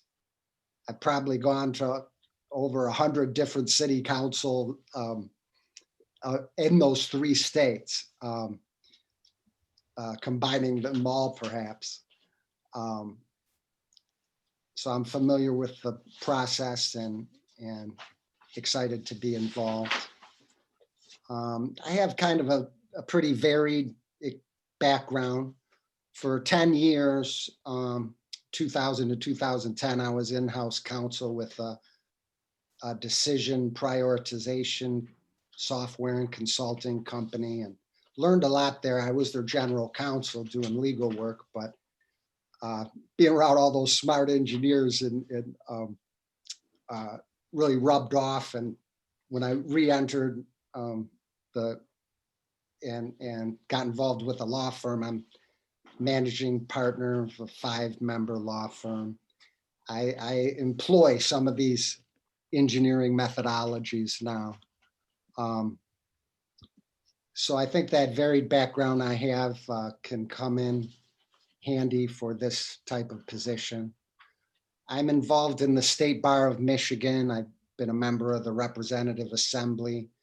I'm term limited out on that, and I'm currently Secretary Treasurer for a section of the State Bar of Michigan right now. So I feel like I have a deep, meaningful background that can contribute to the city. Thank you. Thank you, Mr. Levine. Ms. Rouleau, your closing statement. Diverse, walkable, progressive. These are our existing assets. If we add all in to the mix, meaning an engaged community where all feel valued and welcome to participate, we'll be an even better, more resilient community and an example to other communities around us. Thank you again to the League and to those of you watching. Thank you. Ms. McConnell, your closing statement. When I was a reporter covering Detroit City Council, some of my journal friends would say, how do you do this every day? And I would say, well, because I actually am a geek for this. I really enjoy hearing the issues that are brought to the table, but also taking those and then either helping to affect change about those issues by covering them or just making it plain. I hope you can hear my passion for helping others. That is who I am. And so for me, that allows me to build on that and further the work that I've done for my 30-year career. And lastly, I have been here for 17 years, so I think that gives me a unique perspective in terms of the evolution of the park, also age-wise. And I'm certainly as passionate about community engagement, transparency, and again, fiscal responsibility. So again, I hope I can earn the support for this seat. Thank you. Thank you. Mr. Kohler. Thank you. Again, I want to thank everyone for their participation in this process, and another shout out to all of our neighbors who are still hanging in there tonight. If I were wearing a hat, and I probably should be considering I'm a few weeks behind on a haircut, I would tip it in your direction for displaying that theme I so strongly believe in of community engagement. I wanted to close with something that Congresswoman Brenda Lawrence said last night, which is that all politics are local. I wanted to comment on that, but focusing on the use of the word politics, as unfortunately in today's environment, that word has become synonymous with division. One of the rare and beautiful things of local city government is that it is one of the last remaining forms of government service by elected officials that is truly nonpartisan. Nobody who runs for these positions gets a letter in parentheses next to their name. And whether some choose to believe it or not, our city council here in Grosse Pointe Park does attempt to be nonpartisan. Talking about diversity and inclusion is not political. Asking to support our local law enforcement and service professionals while also asking them to maintain the highest standards of professionalism is not political. What we have seen tonight and what I believe is attempted on city council is not politics, but rather attempts at good management and good government. We are not there yet, and plenty of work continues, but we will get there. And once we do get there, we will keep improving. I will leave everyone with this. Differences of opinions are opportunities for learning, and I look forward to continually learning alongside all of you. Thank you. Thank you. Ms. Piepenbrok, your closing statement. Thank you. First, I'd like to say thank you for your time this evening and for this opportunity. I want to say to the council and all those listening that should I be the successful candidate for this seat, I'm committed to giving my best. I'm committed to making informed decisions and listening to my colleagues and the community to truly embrace their points of view on any given topic, plan, or initiative. I'm committed to fostering an inclusive team environment and working hard towards the collective goal of what is indeed best for our community. I seek to encourage more community involvement in the political process and governing of our city. I seek to encourage and develop more collaboration with our neighboring communities. I believe that embracing our differences and our commonalities will make our community stronger individually and collectively. I believe we can be a beacon for bridge building and a positive example in this region. This is an ongoing process, and I want to help us move it forward for the benefit of us all and also for our children. Thank you. Thank you. Mr. Wiener, your closing statement. Thank you very much. Again, thank you for organizing all this, and thank you for giving us all the time to introduce ourselves. My family's very blessed. We're blessed to be part of this community. We love it here. We couldn't imagine being anywhere else.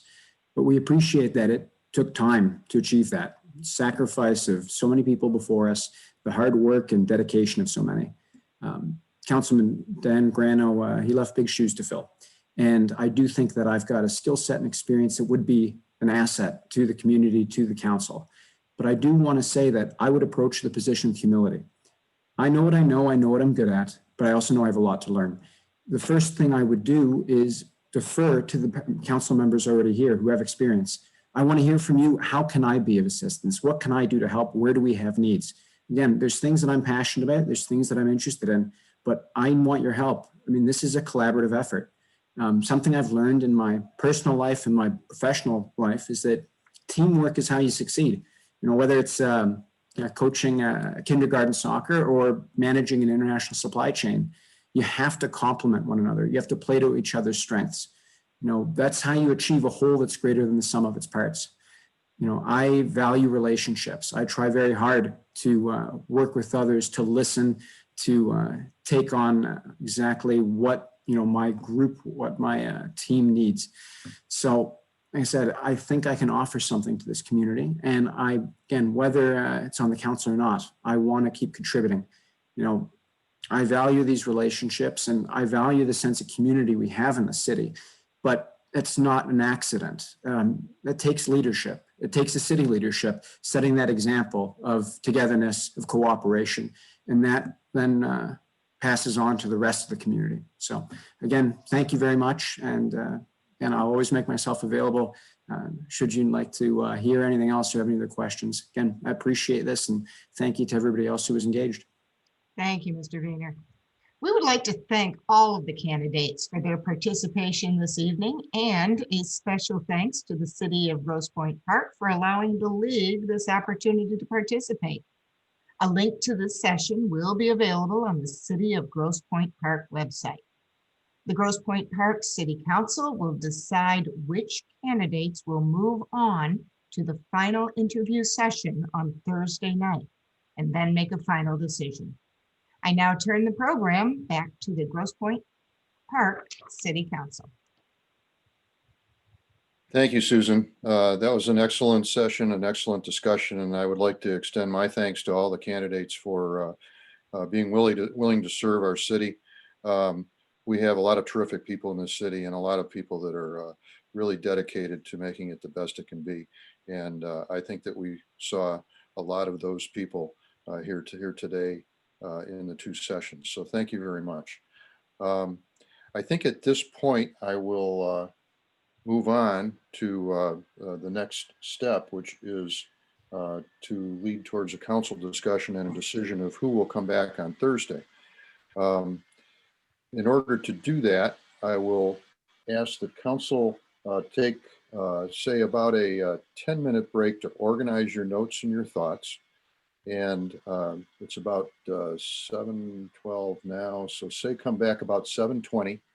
And the process that I would like to follow is to ask each member of council to identify from the candidates we heard from tonight, 5 that in no particular order that you believe would be good to take to our Thursday night session. We will then tabulate that, see where we're at, and have a discussion to see if we can come to common ground with as few as possible strong candidates that we tend to all have some agreement on. So that is the process. I'd like to take a little recess here until about 7:20 to allow us time to review our notes and take a little break. Thank you. We're now in recess. Is the administration ready? We're ready, Mayor Denner. Okay, we'll call the meeting back into session. A little preamble. I worked closely with the administration to come up with some kind of an objective process that would get us to a smaller list of candidates that we'll be able to delve into in a whole lot more detail and hear more from on Thursday. So the idea of everybody identifying 5 is that perhaps what will come out of that is 2 or 3 or 4 or maybe 5 that show up on the largest number of our preferences, and that should give us a good starting point to get to an answer, which we certainly endeavor to do. The administration will keep track of kind of the votes, if you will, of how many of us identify each of the candidates on their list of 5 preferred candidates, and we'll see where we're at, and that may tell us a lot about where we're starting. It may just be just the beginning of the discussion this evening, so that we can get it to a manageable number for Thursday. So when we go through the candidate, each of the council, just for the benefit of the administration, if you can identify your 5 in alphabetical order, that will make it a whole lot easier for the administration to tally. So I'm going to give you a minute to at least think about that. That is the original order that people were listed in our material. So it's a good place to start.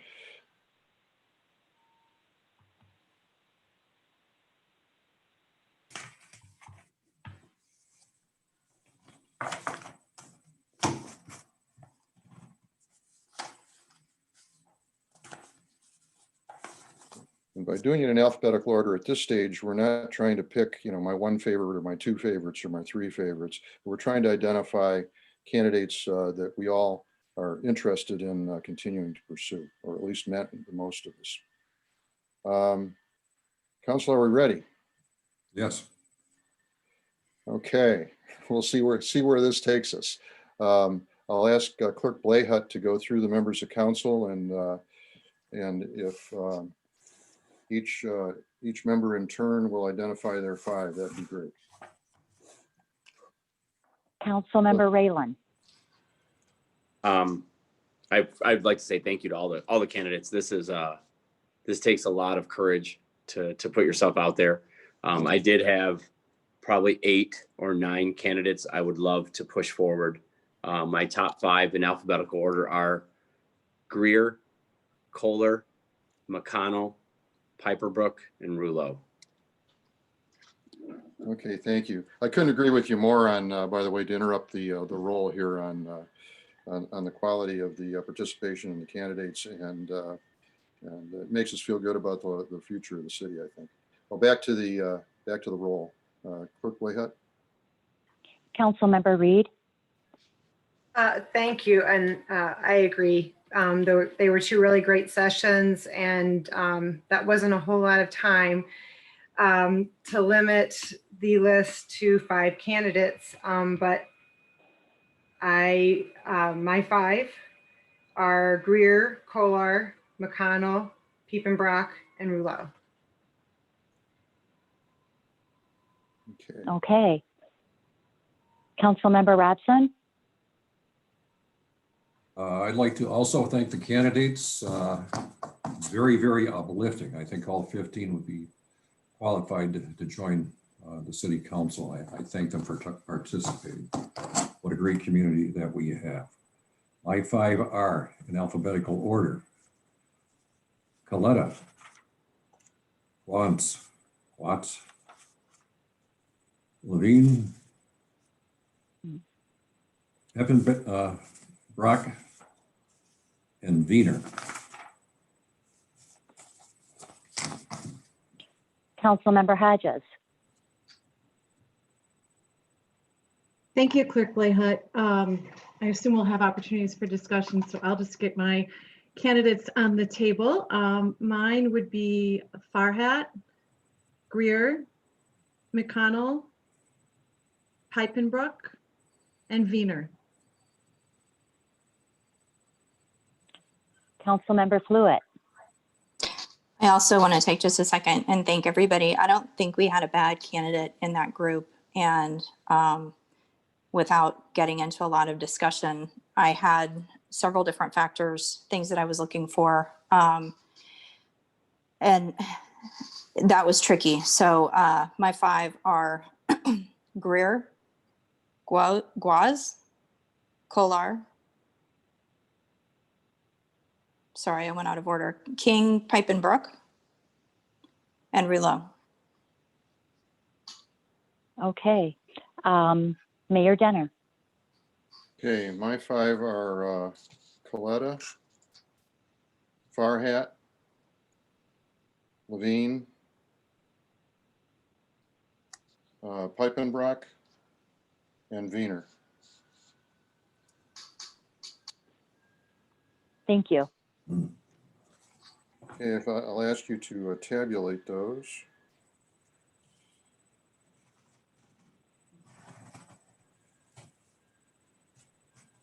There's an interesting tale here.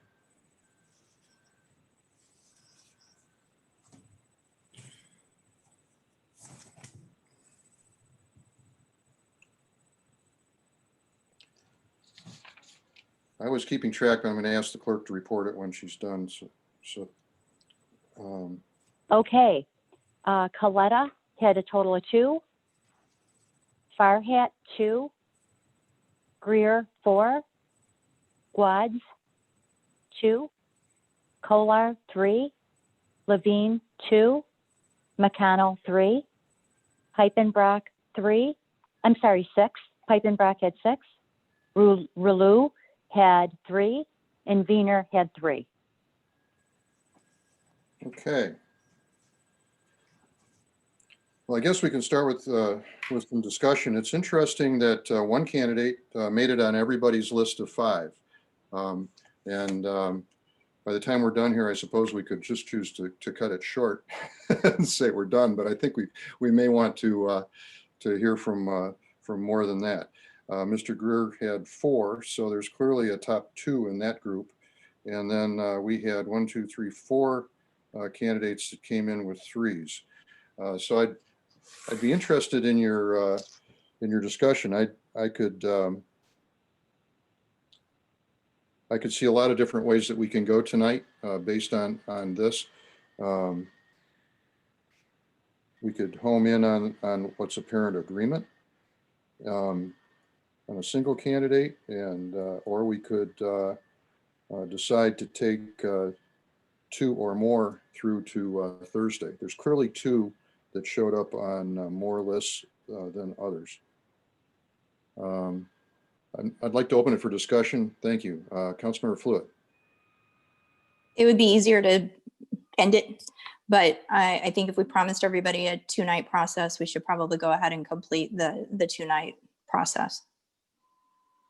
Okay. Who else has something to offer here? Just for discussion, I agree we have to go into a second night on this list. 1, 2, 3, 4, 5, 6, 7, 8. At least 9 got votes.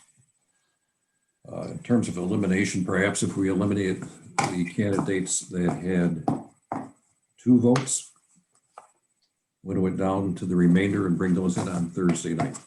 That's just for brainstorming purposes. That suggestion would give us 6 candidates for Thursday. Okay.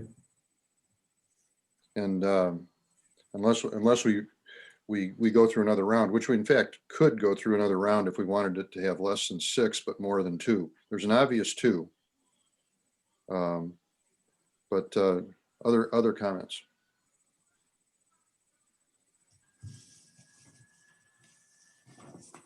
I'm open to comment and suggestion from other members of council. Councilmember Reed, I saw your hand there for a moment.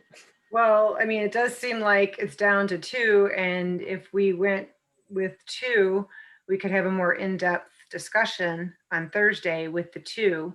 I think that might benefit us. Okay. I'd like to hear from others as well. Councilmember Rowland. Thank you, Mr. Mayor. I know we were only allowed to vote for 5, and that was before any discussion at all. If we're allowed to share our thoughts before we voted those 5 for, it might have been a different vote count.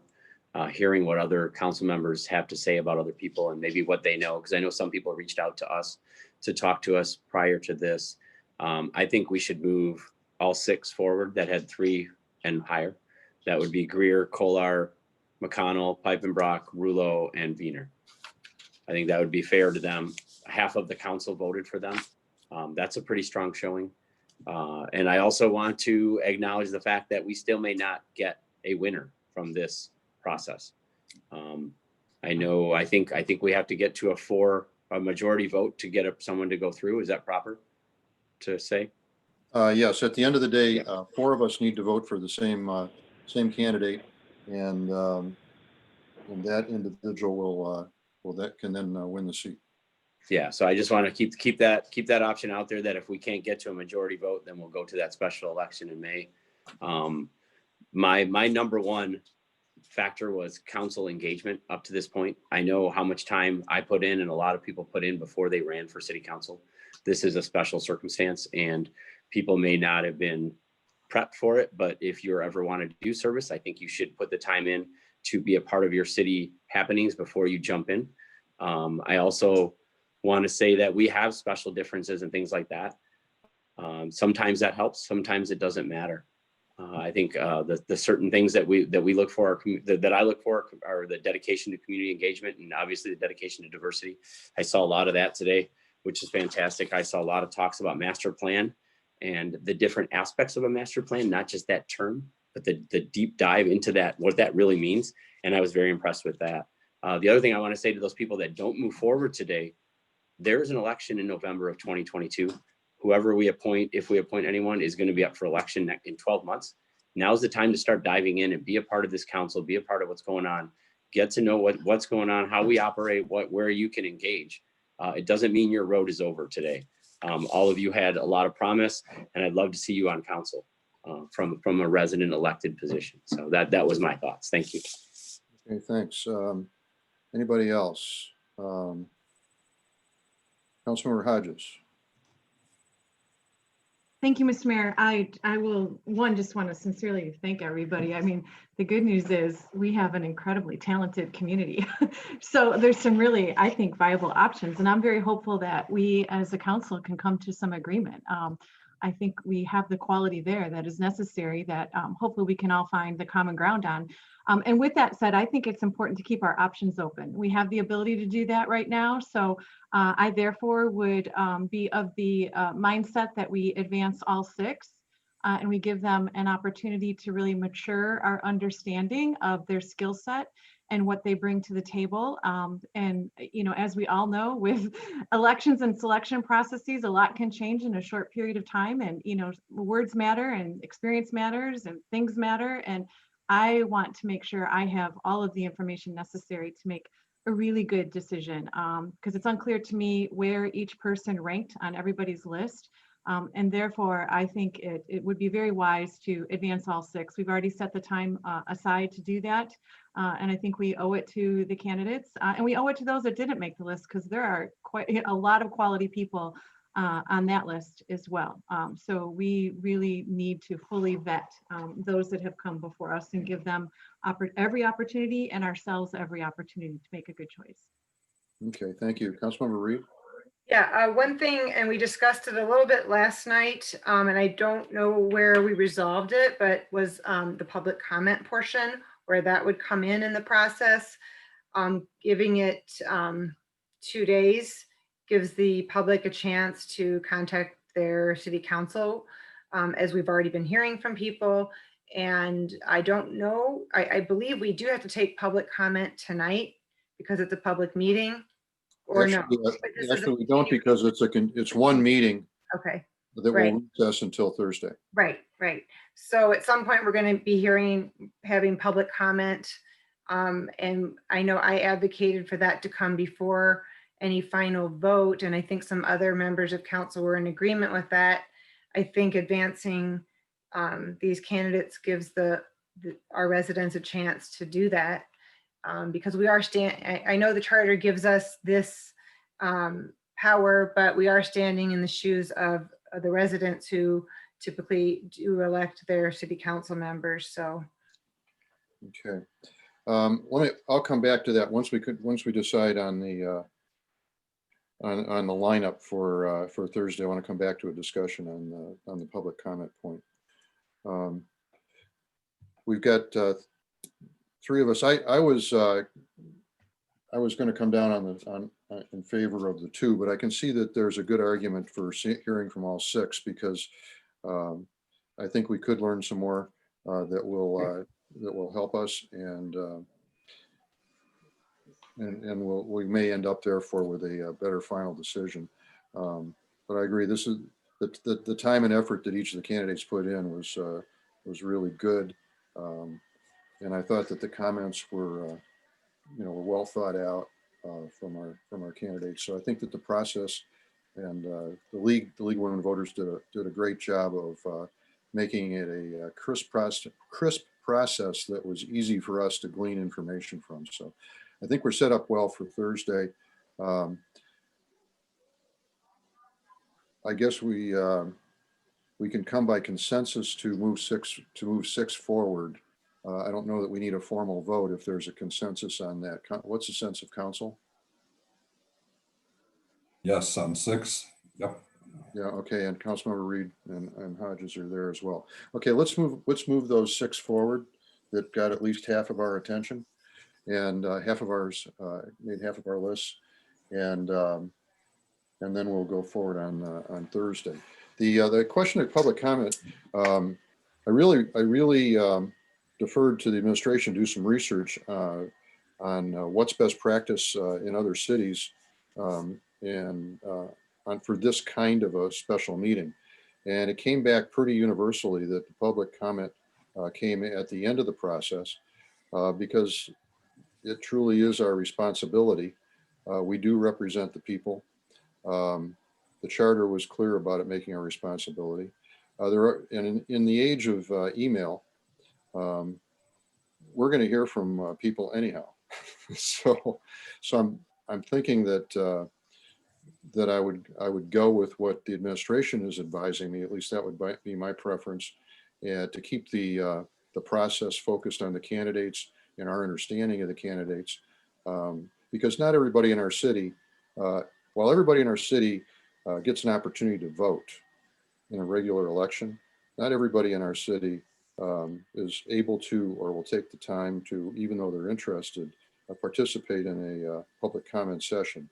And the risk is that we end up with a skewed view of what our community really thinks, when in fact we are the elected representatives from that community at large, charged with the responsibility to collectively use our skills and judgment on their behalf.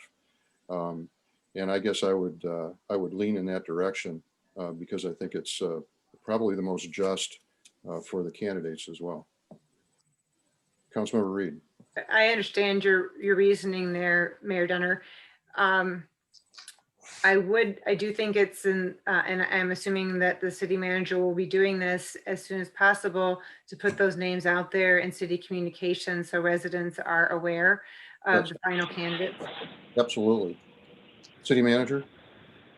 I'm going to, Councilmember Reed, I'm going to post those tonight, and I'm going to contact those final candidates as well after this meeting. Okay. Also, I'd ask the administration to contact all the candidates that aren't in the final 6 as well to make sure that there's no question. Absolutely. Okay. I think we have a way forward, and hopefully we can come to a single answer on Thursday. That is what the charter charges us with. As we all know, if we ultimately fail this month to come up with a new colleague, we force the city into a special election, which is a little messy because, in fact, the special election would occur after what is the filing deadline for next November's election. It would be a very messy process. So hopefully we can come to an agreement. I think that there's the seeds of an agreement based on what we've done so far tonight. And I look forward to seeing you all on Thursday. With that, does anybody have anything else before we recess this meeting until Thursday at 5 o'clock? Councilmember Fluid. Just thinking about the process for Thursday. So if we have a similar process where we ask interview questions, obviously, I'm assuming we haven't made arrangements with the League of Women Voters again for Thursday, correct? So this is going to be a completely different process. Is that correct? No, the League of Women Voters No. Engaged. Go ahead, City Manager. Councilmember Fluid, it's going to be the same process as tonight. The League of Women Voters will be conducting and asking the questions. It'll be the exact same, just now with the 6 finalists. Okay, all right, thank you. So my other question was, after we go through that process like we did tonight, I think there is something to be said for having discussion prior to voting as we narrow it down, because our other council members do have good points to make. And I think before we take that first vote, I hate that we have to discuss everybody's pros and cons in front of them. I'm not comfortable with that at all. But I think before we do that vote on Thursday, we should have a good discussion. Yeah, I would agree that in order to come up with a good vote, we will need to discuss it as a council. I'm hopeful that as opposed to pros and cons, our discussion is primarily about the pros of the people that we feel strongly would serve our city the best. So I'd encourage council to stick with that approach. And I think we will. We try to be a positive bunch. Anything else? Councilmember Hodges.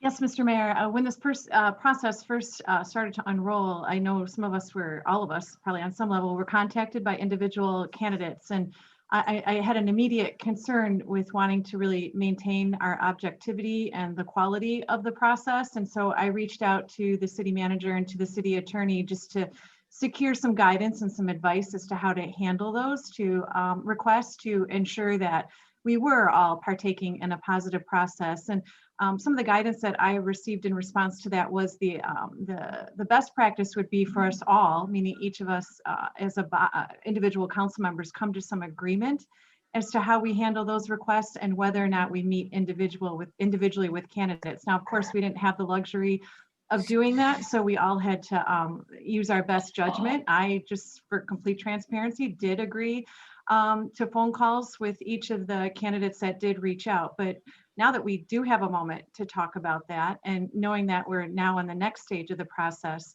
do we at all want to talk about whether or not we're going to communicate individually with those candidates that are advancing to this next stage? And if there's any boundaries we want to put on that, or if we just want to let the process move forward and we all use our best judgment and participate however we choose to. I can respond to that, I think, but I see Councilmember Reed has something to offer on the topic.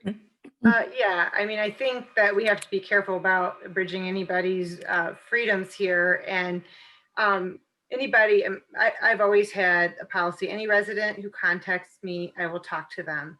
That does not mean I'm taking their side on any issue, whether it's their fence or anything else. So I think as a, you know, we've taken an oath of office, and we're duty bound to have our deliberations in an open meeting. So I trust my colleagues here. And many of the residents, many of the candidates have already reached out to us by email, and some of their surrogates have reached out to advocate for them. I think that's just part of the political process that we have to manage.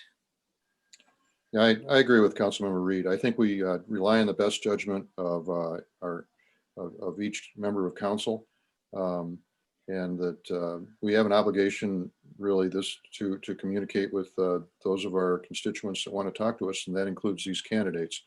So, you know, I think it may be inappropriate for council to necessarily reach out, because for the most part we want, but I believe that it needs to be left to the best judgment of each member of council.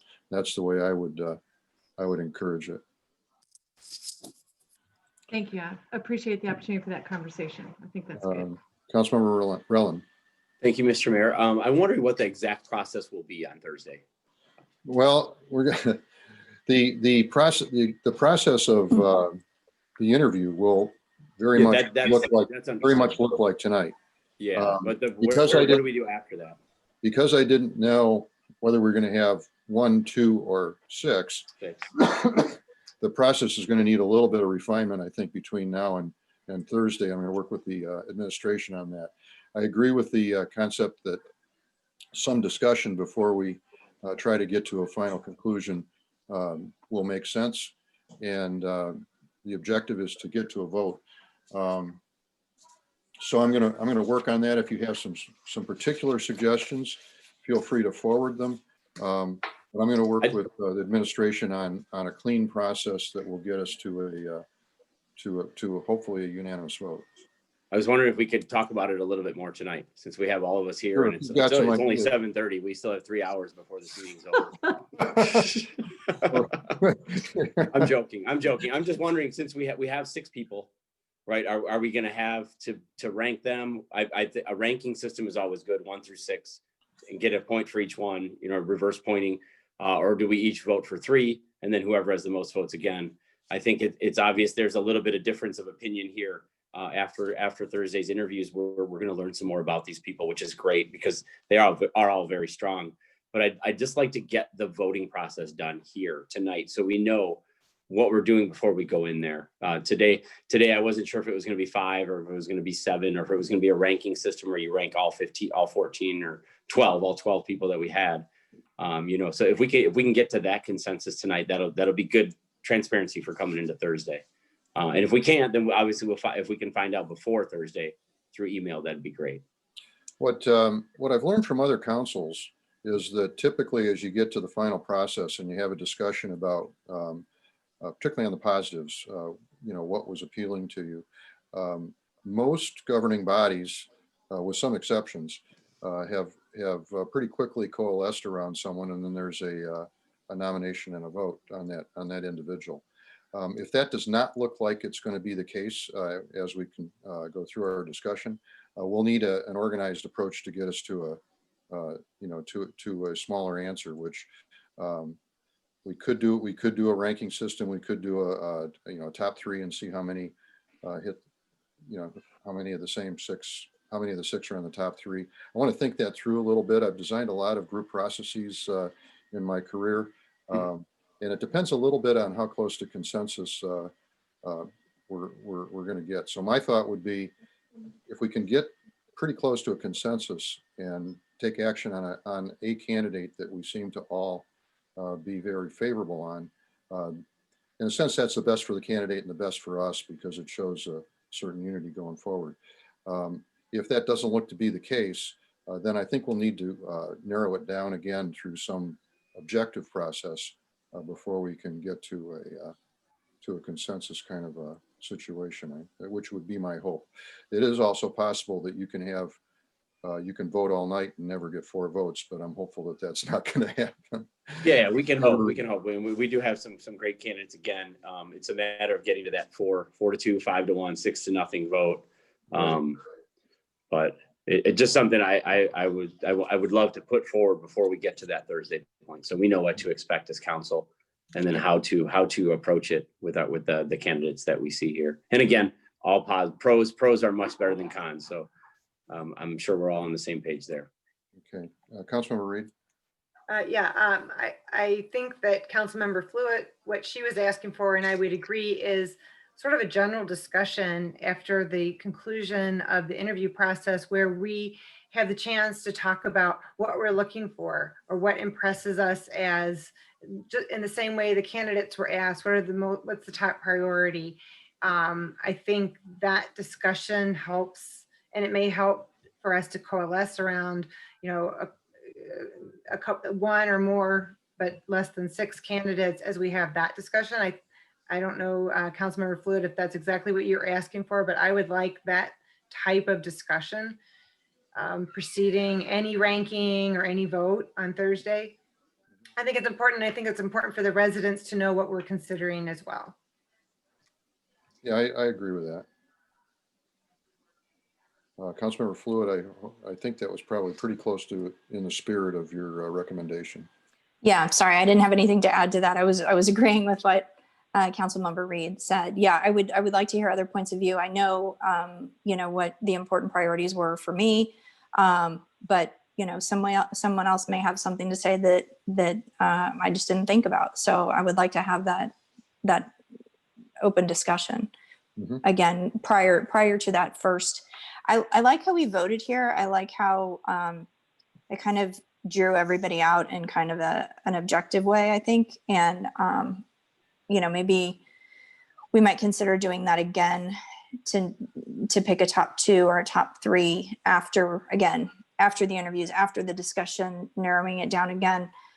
But yes, that is what I wanted to do. I would like to hear from everybody before we have that vote. Yeah, I would agree with that. Mayor Pro Tem? I would agree with the discussion part as well. In terms of the voting format, maybe the best way is to simply mimic how we vote, the general public votes for council candidates.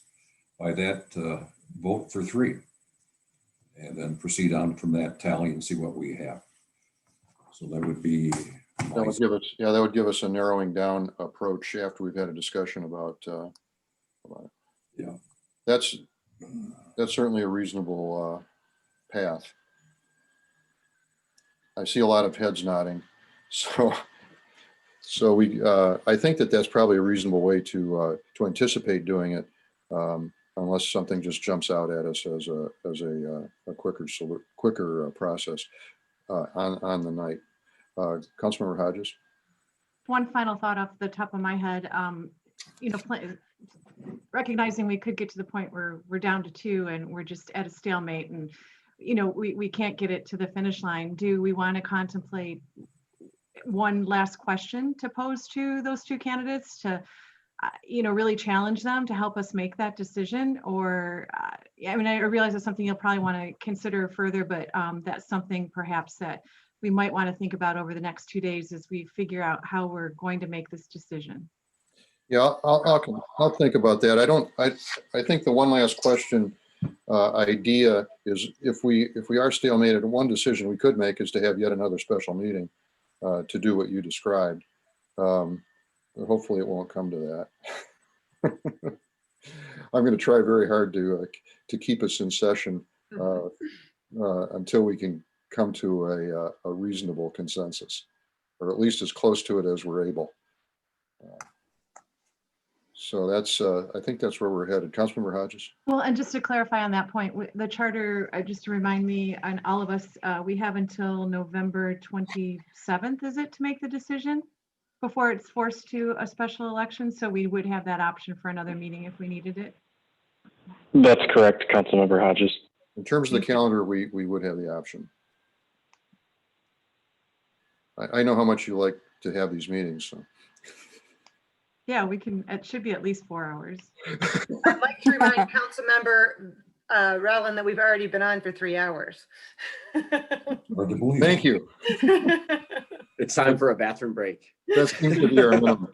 I think we've got the outline of a process that will, I think, be something that will get us all engaged, and I think is likely to get us to having a new colleague. So I'd like to, unless there's an objection, put this meeting into a recess until Thursday at 5 o'clock, where we'll have the opportunity to see our 6 finalists with a new set of questions as moderated by the League of Women Voters. I have one more comment. I'm sorry. Thank you, Mr. Mayor. Just it'll only take an hour. Just to make sure we have that process. If we can discuss that process before we get to the interviewing of how we're going to rate everyone, that would really be a good thing to set forth before we get through the interviews. If you can share how we're going to vote, what our process is to dwindle it down. If we each vote for 3 and there's a tie for the top 2, do we move them 2 forward or do we vote again? Any kind of scenario that we can get planned out before we start the interview process, that would be much appreciated. Okay. The just a short answer to that is my recommendation would be to continue to vote again until we begin to in an objective way, your top 3, your top whatever, until we begin to coalesce around an answer. So that would be a recommendation, so that we can have certainly we want to have an engaged discussion amongst us, but I also would like the process to be relatively objective and easy to understand. And I think that what you just described would accomplish that if we need to. Okay, so as long as we can put that in writing before, that'll set everything. And there's no boondoggle or anything like that. Everyone knows what we're going into. And just in case something comes up during the meeting, we still stick to that straight process that we have. I think that's very important if we're going to be voting on people that are going to be taking up a council seat. And I don't mean that in any negative way. I just think it's a process that we should have. Yeah, we need, setting expectations. I'll work with the administration to see if we can put that into some sort of a written form. I think that ought to be possible. But at the end of the day, if this council says that we thought it was going to work and it almost worked, but we want to do something slightly different at the end, I think the council as a group has an opportunity to be flexible. Yeah. But I think that what you describe is good practice. Thank you. And we do, like Councilmember Hodges said, we still have 2 weeks after Thursday to finalize everything in case we need it. In case we need it, just in case. And we hope that we don't need it. Yeah, I like seeing you guys, but it would be great not to until after Thanksgiving. Okay. Sounds Thank good. you.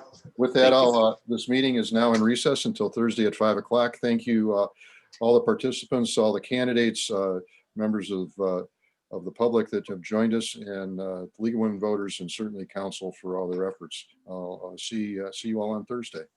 We're now in recess. Thank you. Bye.